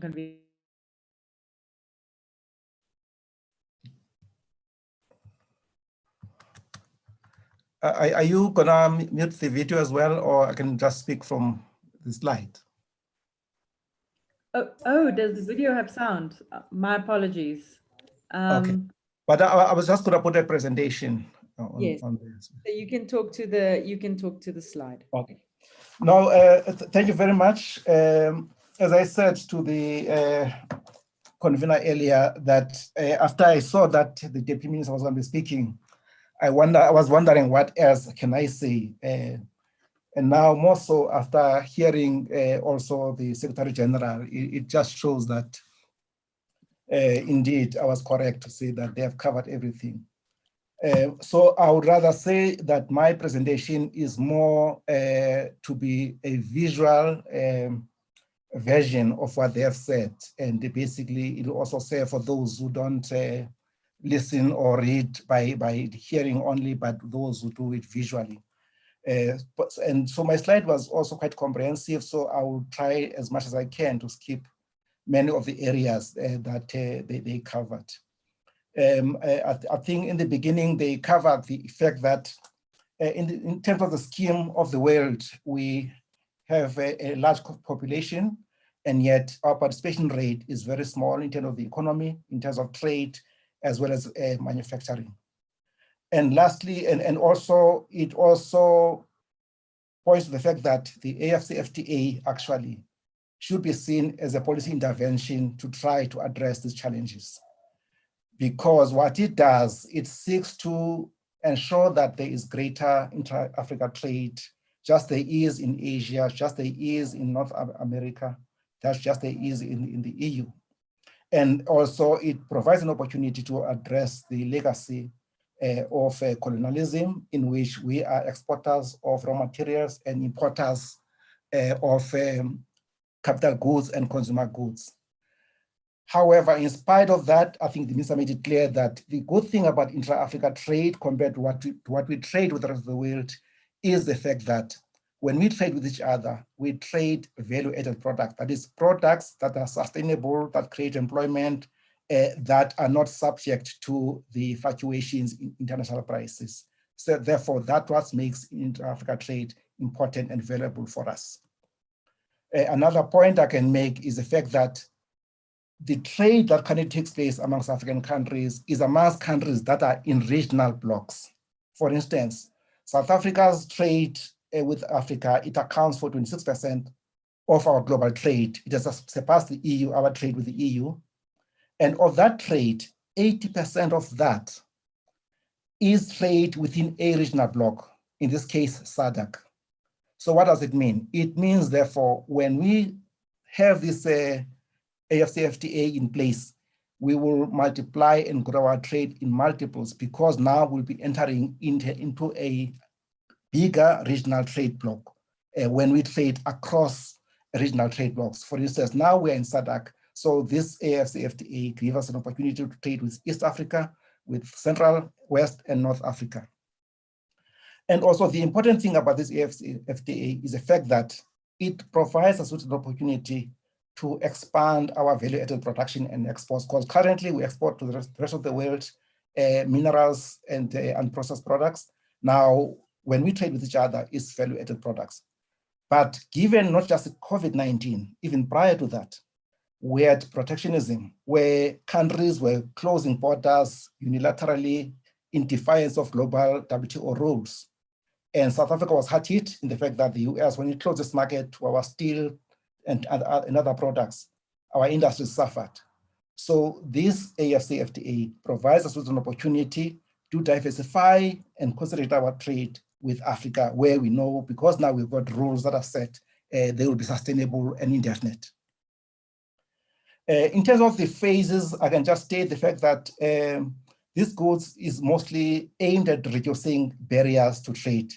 In the first phase, it'll be mostly in trading goods, in which we will focus on phasing tariffs at the border. And the aim here is to encourage trade amongst African countries. And someone was asking which countries are part of this. It's all African countries except Eritrea. The other point I can make is the fact that in this phase one, this trading goods phase, we aim to reduce 90% of tariffs, rather 90% of all goods that we are traded now, they'll go down to 0 in 5 years' time. Then we'll be left with 7% and 3% in which we will be subject to further negotiations, and maybe 3% might be excluded because they are sensitive sectors. And then we'll also have another phase, part of phase one, it will be trade and services, which also we are hoping to open up the areas of tourism, business services, financial services, transport, and so on. So 5 sectors will be covered there. And then in phase two, we will have protocols on competition, as SG said, investment, intellectual property, and e-commerce. What does this AfCFTA seek to achieve? So it sets a framework for reduction of tariffs. It provides rules for trade and investments, which were not there before amongst African countries. It was only within SADC where there were rules on tariffs. But now it means when a company invests in Nigeria, invests in Morocco and elsewhere, there will be single rules governing how our companies will be treated there.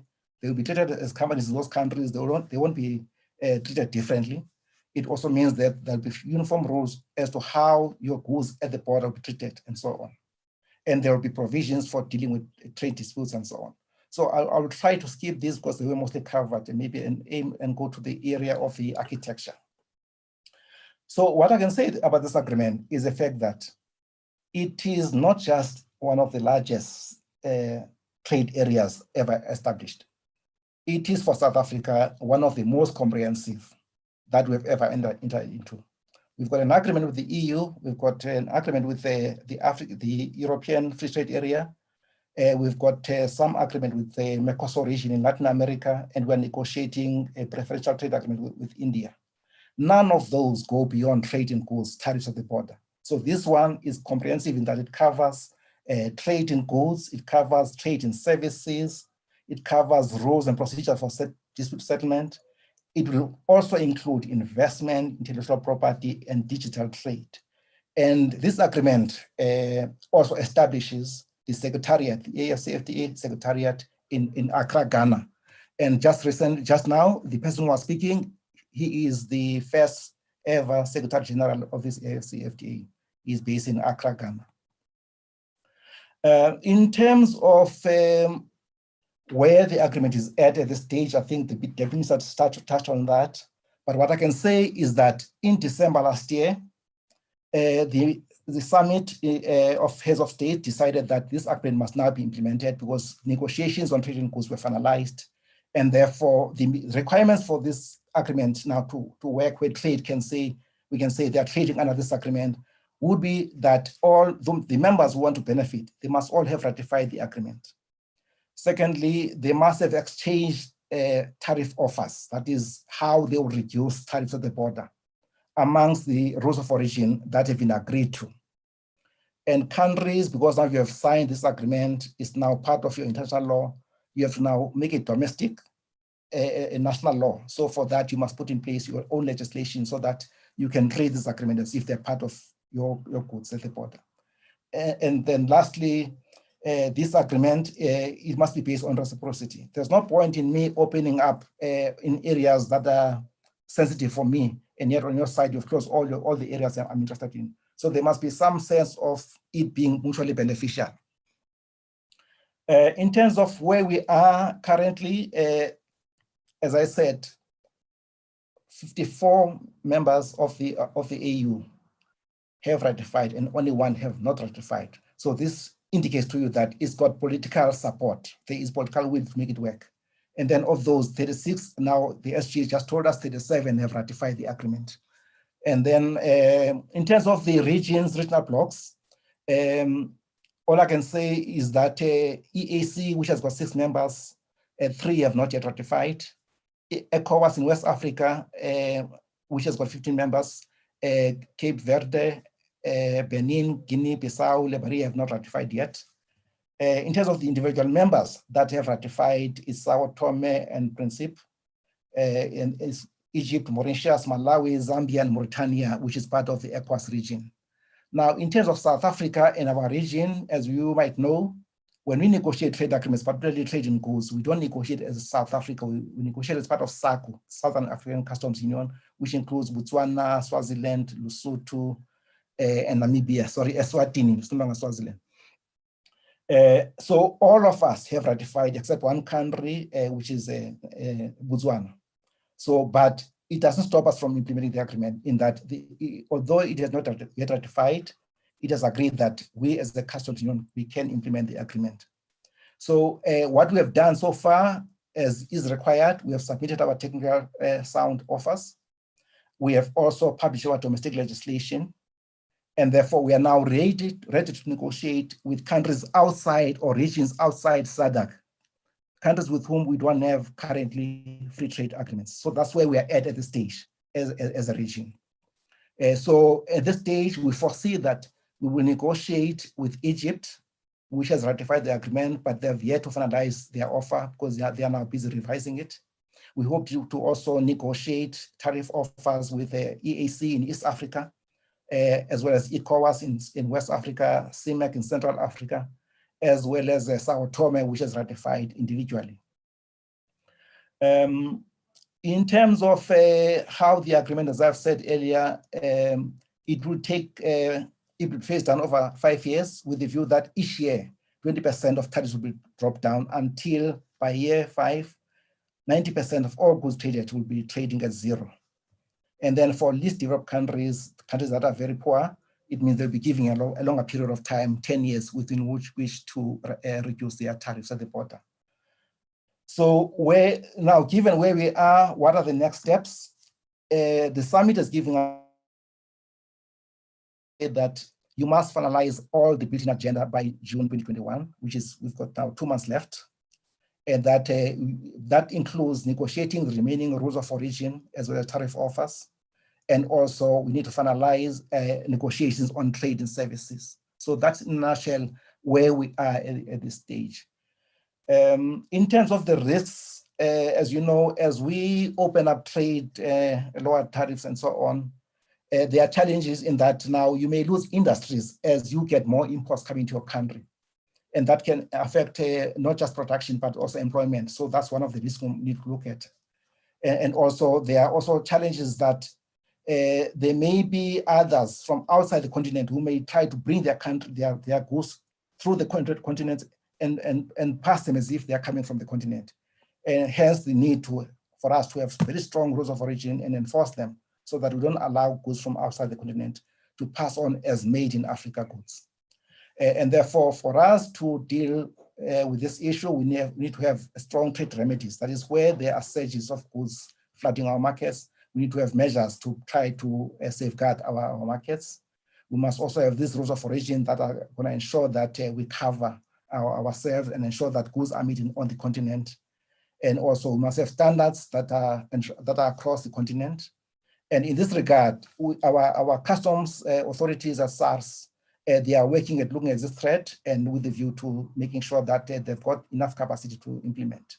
And of course, where there are disputes about these things, we foresee that we'll use our legal instruments, which is the settlement of disputes, to deal with this issue. And part of that also will be building capacity and assisting other countries to ensure that they also have the same capacity to implement. So in a nutshell, that's what I have covered. I know you had some questions. Maybe I can take some of these, including those that are addressed to the SG, and maybe the DM will assist with those. So thank you very much. Thank you so much, Sandile. Sure, you were able to cover quite a lot that wasn't covered earlier. So thank you so much. Going into quite a bit of detail. Every country has signed except Eritrea. So I think that gives us a very clear idea of political will. I'll move on to the questions, but before I do, we did ask 2 PBF subscribers to join us today. This was Mr. Petrus Mohlomi, as well as Bruce Sun. Now, the reason why we've asked them is them as business people, they have been working in Africa. And I think what's important to understand, and we're talking about nuts and bolts, how, but when you speak with people who are actually working from a small business to big business, how they work and how they got into understanding the market, it really helps businesses explore and feel more confident because you're hearing it from the horse's mouth, as to say. So I'm going to let Petrus and Bruce speak for a few minutes just to talk about their experience, and then we'll open up to the questions. So it also gives me a chance to review because I see we have over 140 questions here. So I've been carefully preparing all of them.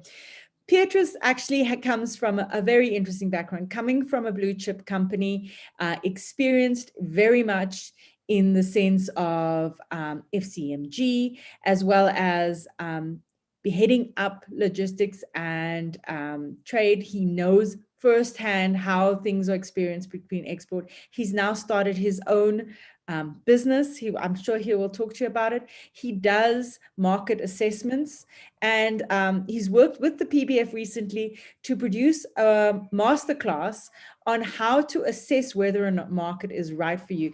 And if you are a PBF subscriber, you will have free access to this masterclass very shortly. If you are not, we'll give you an opportunity to purchase to watch this masterclass. Petrus, over to you. Share with us your experience working in Africa. Thank you very much, Program Director. Firstly, greeting to all of you who have attended this webinar.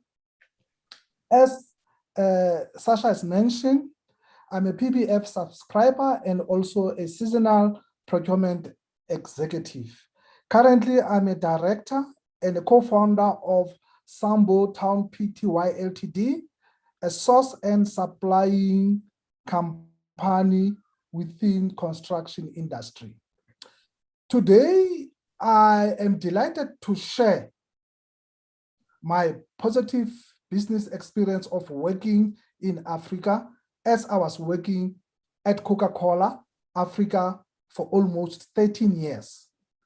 I have the opportunity of working across 5 African regions or communities, such as COMESA, which is Common Market for East and South Africa, East ECAWA, which is East Africa Community, ECOWAS, which is Economic Community of West Africa, and SADC, which all of us we know.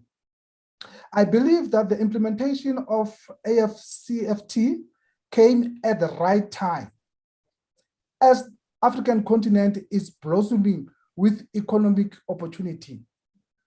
There is a saying that Africa is the land of business opportunity. As I was traveling across the African continent, I experienced the following.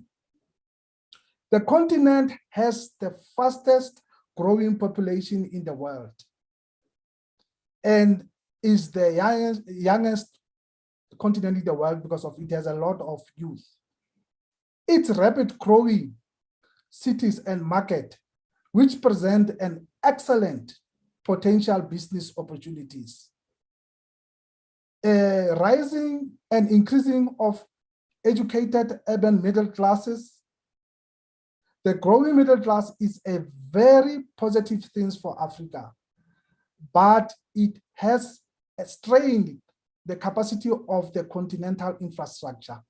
That is where the infrastructure development rollout will play the key role to address this issue. Other African business opportunity that I regard as a low-hanging fruit is that African continent has an abundant natural resource, such as oil, gold, diamond, and other commodities. Although Africa has abundant natural resource, Africa remains the world's poorest and undeveloped continent. That's why now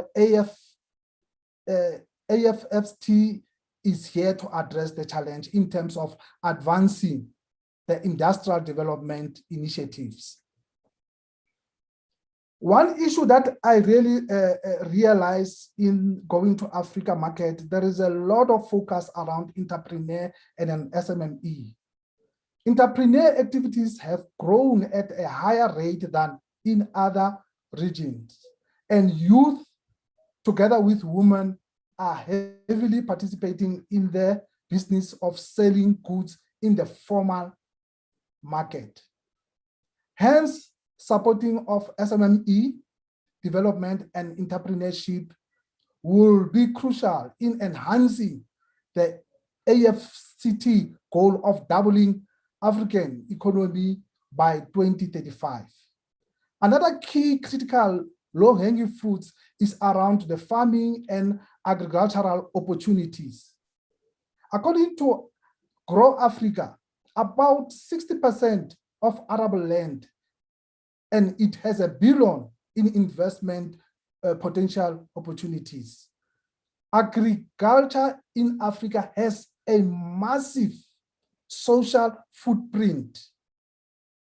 Yet, Africa has not fully tapped in agricultural opportunity to enhance agricultural productivity and food safety. The last one, tourism also is one of the long-hanging fruits. It has a potential to accelerate African economy growth. It represents the important source of income, job creation, investment in countries like Egypt, Morocco, and South Africa. In conclusion, I see the implementation of AfCFTA to play a significant role in strengthening intra-Africa trade opportunity and bringing down the cost of doing business across the border. It will foster to enhance Africa economic development while accelerating industrial development, including beneficiation within our continent. Thank you. With those few words, as I've mentioned, some low-hanging fruits across Africa. Thank you very much, Sasha. Thank you, Petrus. And I know your own experience has been very positive within Africa. Bruce, Mr. Sun, are you there? Right. Yes, I'm here. Bruce, you come from a, what is it, the stone company. So stone Yes. and granite company. You've been working in South Africa as a business for a long time, and you've expanded into Africa now as well over the last 5 or 6 years, I think it is. Yes, we did.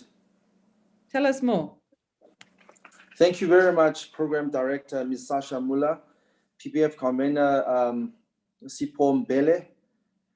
Thank you for the opportunity for me to having the speech at this webinar here. And good day to the members and the guests. My name is Bruce Sun.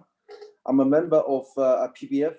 I'm also ambassador of PBF for the Chinese business community in South Africa. I would like to use my experience at this opportunity to share with the people that from a small business, from my personal experience, where I was an importer and exporter of small general goods in South Africa and into Africa. Now, today, I have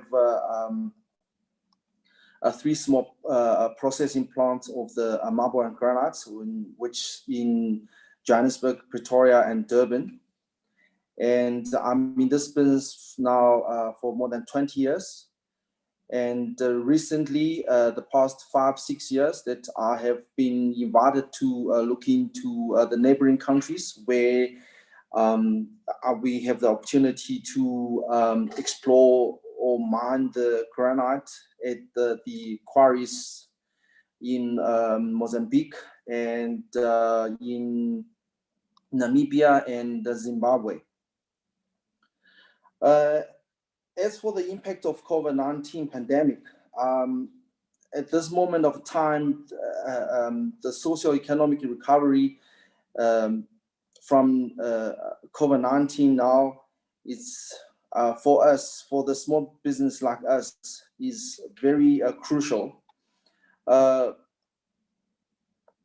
Those past few years that I've been into Africa, that we have always wanted to have something like AfCFTA, because we have found great difficulties of in terms of logistics, in terms of skills and experiences of doing the mining works, and also the how do I say, the communication to the government and the local people. I think at the moment, like the previous panelists and the speakers said,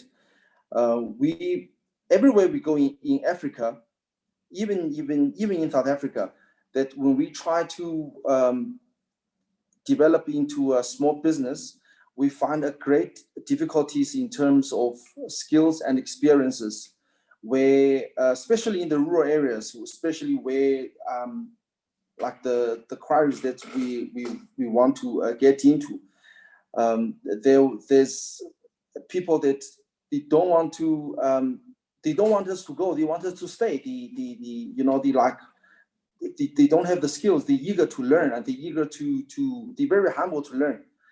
And I felt that being in Africa for 27 years and being a small businessman, we would like to welcome AfCFTA, something like this, to help us to grow in terms of skills transfer, in terms of logistics, and also that not only under my business, but I have been hosting delegates from China. Like I'm a Chinese descent, and everywhere we go in Africa, like the previous speaker said, Petrus said, the agriculture in Africa there's big potential and opportunity.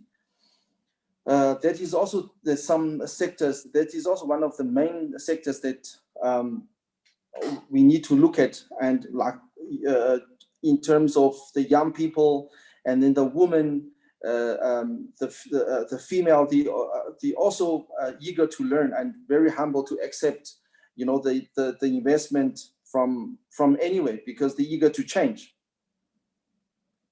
Thank you very much, Sasha, for the opportunity.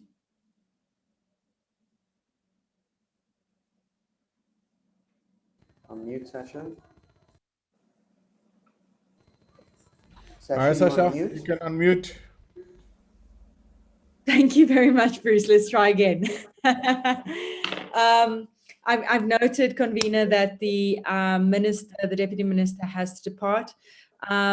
So he gets out of the scot-free, I suppose, and Sandile, it all lands on your lap for the questions. So while I just wrap this bit up, Deputy Minister, if you wish to leave, you may so at this point. But Bruce, what's interesting is what you were saying about, you go there and you find a lot of lack of skills and things not very well developed. And some people might see that at a glass half empty. Others will see it as, hey, these people are hungry. They're hungry to work. They're hungry to learn. There's land of opportunity, and you can lay down the systems and build things as you want to that's right for your business. And so that's the glass half full. Of course, I'm also just grateful to have a glass at all. But, you know, it's such a fantastic way to look at things. So thank you for that, Bruce. Thank you for that, Petrus. With that, I know that we are already 40 minutes over time. But I want to just open the question. So I'm going to ask Phoebe Potgieter if she is still with us. Comrade Yes, Phoebe? Oh, you are, great. So there are some questions that I thought were rather relevant to you. The one is that you identified you wanted to deal with was Mr. Mororo asked, could you clarify exactly the term Africa? Does it exclude South Africa? That was the one question. Another question people are asking about was, yes, we want to talk about that this AfCFTA is about economic integrations and the opportunities, but are we actually not dealing with a bigger problem of social integration?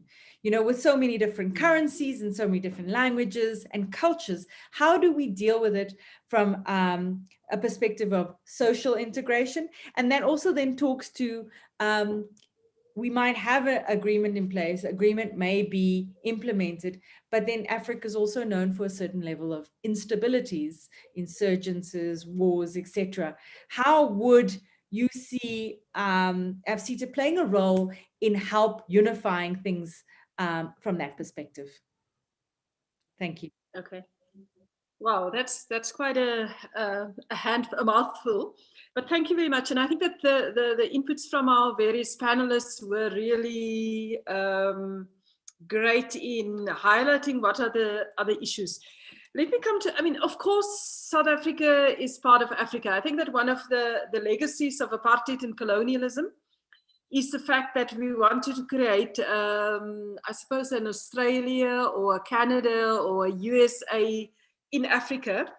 And I think that the end of apartheid has meant the acceptance that we are an African country. So yes, when we talk about South Africa, or when we talk about Africa, we certainly include ourselves as part of African. We are African, that's our identity, that's our economic as well as our political future. So there's no question about it.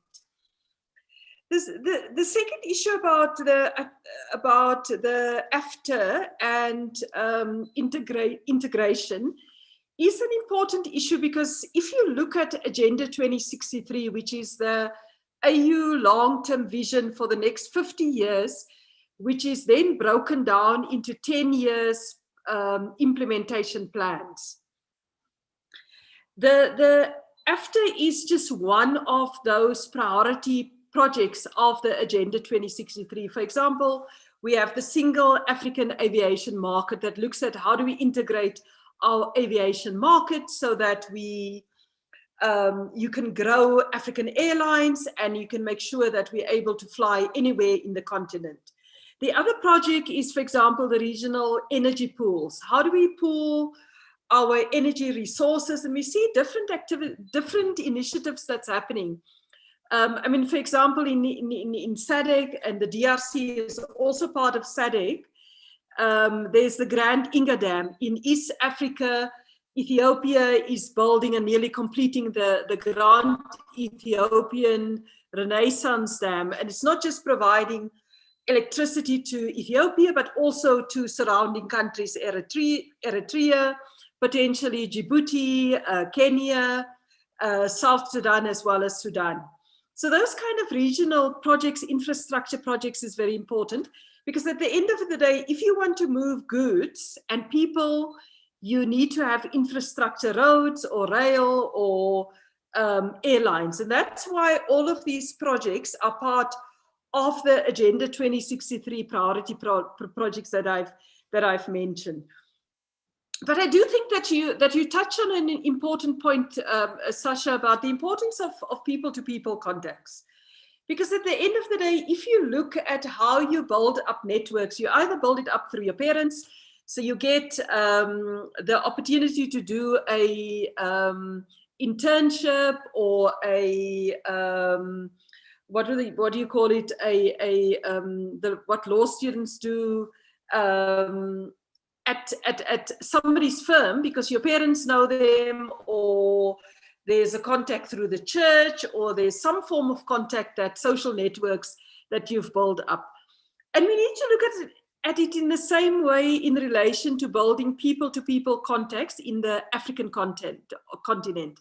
There is the Pan-African University that that accepts students from at master's and PhD levels from across the continent, in different countries. We in South Africa host the space, the one that focuses on space technology, the one in Algeria focus on environmental issues and water and climate change, etc., etc. Now, sending South African students to these universities is a way of also for them to build up that kind of contact, so that if I am a farmer, for example, that farm citrus or pecannuts, I remember that, yes, by the way, I have this colleague that I studied with in Kenya or Rwanda or in Mali that I know, and when I talk about exporting my products, I at least have a contact in this country where I want to export to. So people-to-people contacts are very important. This is why the issue about the free movement of people is not just simply about, you know, the free movement of business people, the free movement of academics, the free movement of people working in multilateral organizations like the UN or the African Union or ECOWAS or SADC, but it's also to be able to ensure that people travel to each other's countries to visit their universities for tourism purposes, as well as business purposes, so that the African free trade area takes place within an entire ecosystem. And that ecosystem is the ecosystem put in place by Agenda 2063. And I think that the different projects or priority projects of Agenda 2063 that I mentioned all work together to be able to ensure that we build a continent that's integrated, that's prosperous, but also that looks at silencing the guns, which brings me to your last question about instability.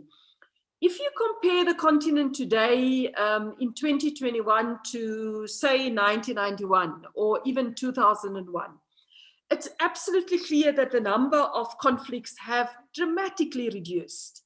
Yes, there are continued conflicts, for example, the DRC, the instability in Mali, we're hoping for the peace in Libya and the interim government to last, etc., etc. But on the whole, the continent is a much more peaceful place than it was 10 years ago or even 20 years ago. And I think that this is part of the reason why the AU peace and security architecture is so important, to be able to deal with interventions ahead of time, to look at mediation, to look at the objective, and that's one of the programs of, or one of the priority projects of Agenda 2063, to silence the guns.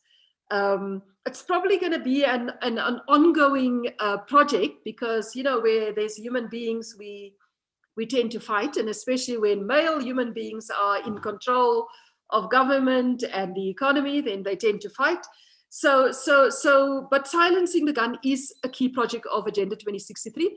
And as I say, our continent, yes, there's problems, but I certainly think that our continent are much more peaceful than it was, and there's much less conflicts than there were 20, 30 years ago, and therefore it's a safe place for tourism, it's a safe place for business, and I think that the AfCFTA provide that opportunities, that opens the continent, that establish business-to-business context, but I think more importantly, establishes people-to-people context. Thank you very much, Sasha. Comrade Phoebe, I have Desmond Maroperi just said, and I think you might read it as well. Mama Phoebe Portkita, I love your Pan-Africanist definition and exploration. We are indeed divided by outsiders, and now by ourselves, that we really hamper growth. As soon as we can realize that what unites us is greater than what divides us, we shall be successful in our endeavors. So thank you very much for that, Phoebe. You can see that the floor really appreciates your insights and your passion for Pan-Africa. I'm afraid, Sandile, all the Department of Trade and Industry questions is lying on you now. But not to worry, I'm sure in your very capable hands, you can deal with all of it. Sandile, are you there?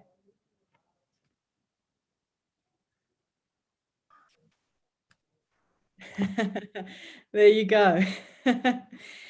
So I'm going to stick to 3 questions for you because I'm very aware of all the attendees' time.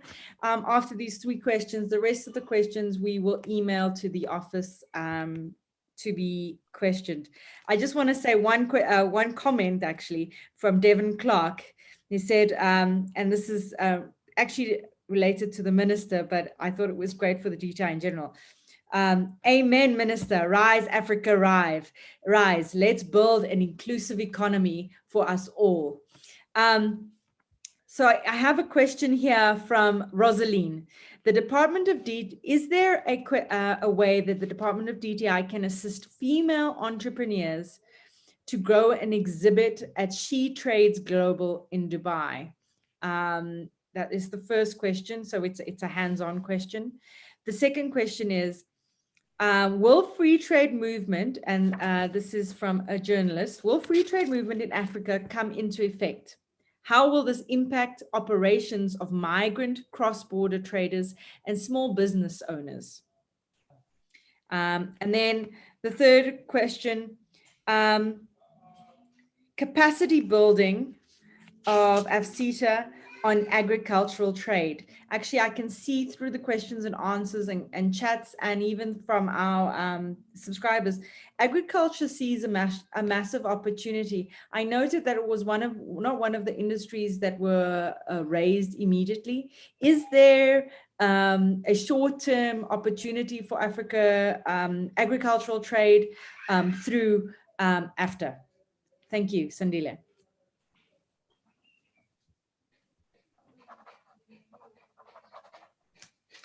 Thank you very much.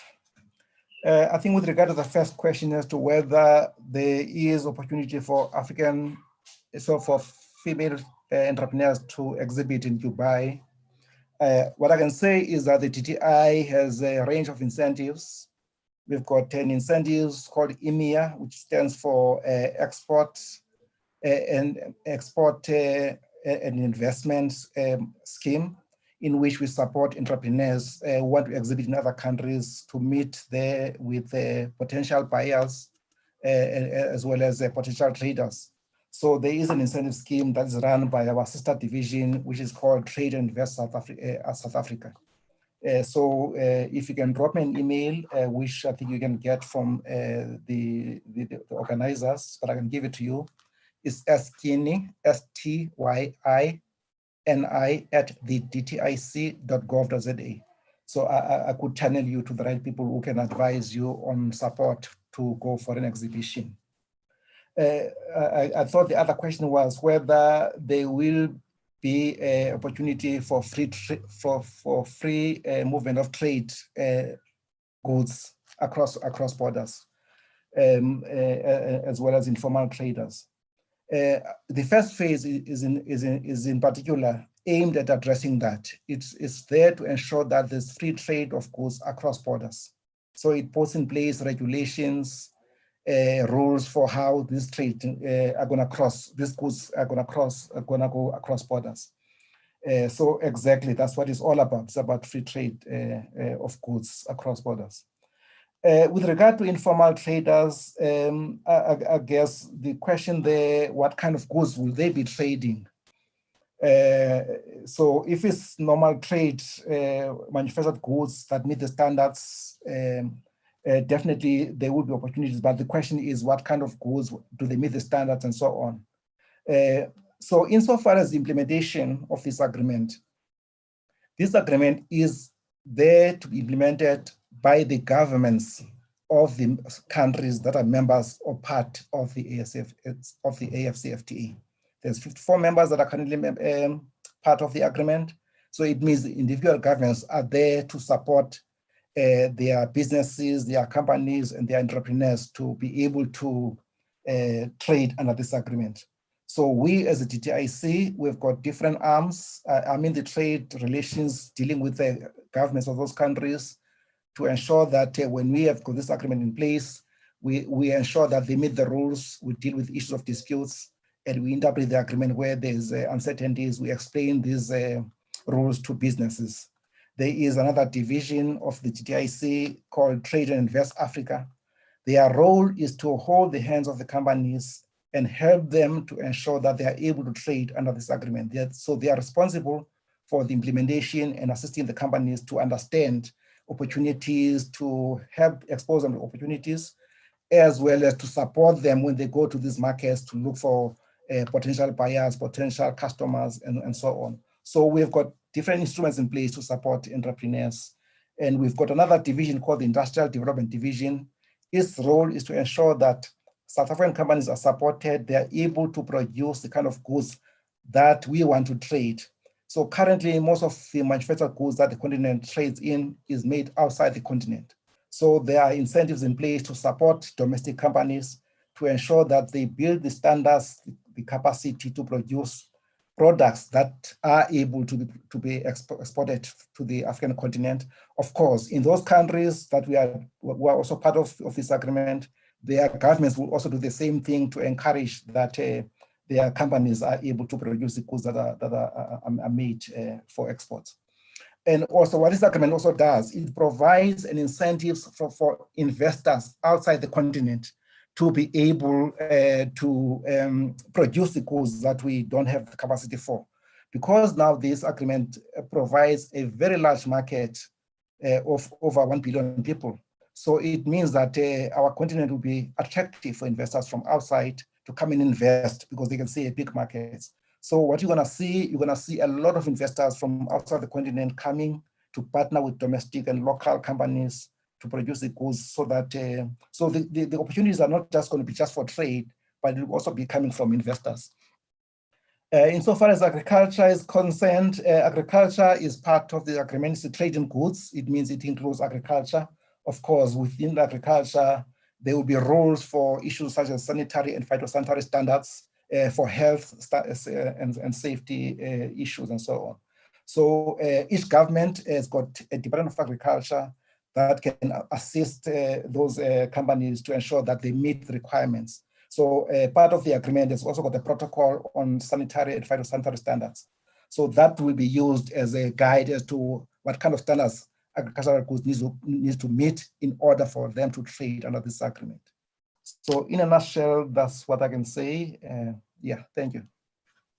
Thank you very much, Sandile. Always so eloquent and perfectly answered. I hope today that viewers got many of their questions answered. If they haven't been answered, please use the chat box now. We download it and forward the questions to the various departments. Sandile, if I could ask you while you're on the chat box, can you just type your email in there? There are quite a few people. Oh, there you go. Done it. Thank you so much. So that concludes our event today. I think moving forward, we're also going to be engaging, as believe from the convener has mentioned, with the various missions to also talk about the strengths of other countries within the agreement and how we can work together to not only just export, but also bring African products into South Africa. With this, thank you so much.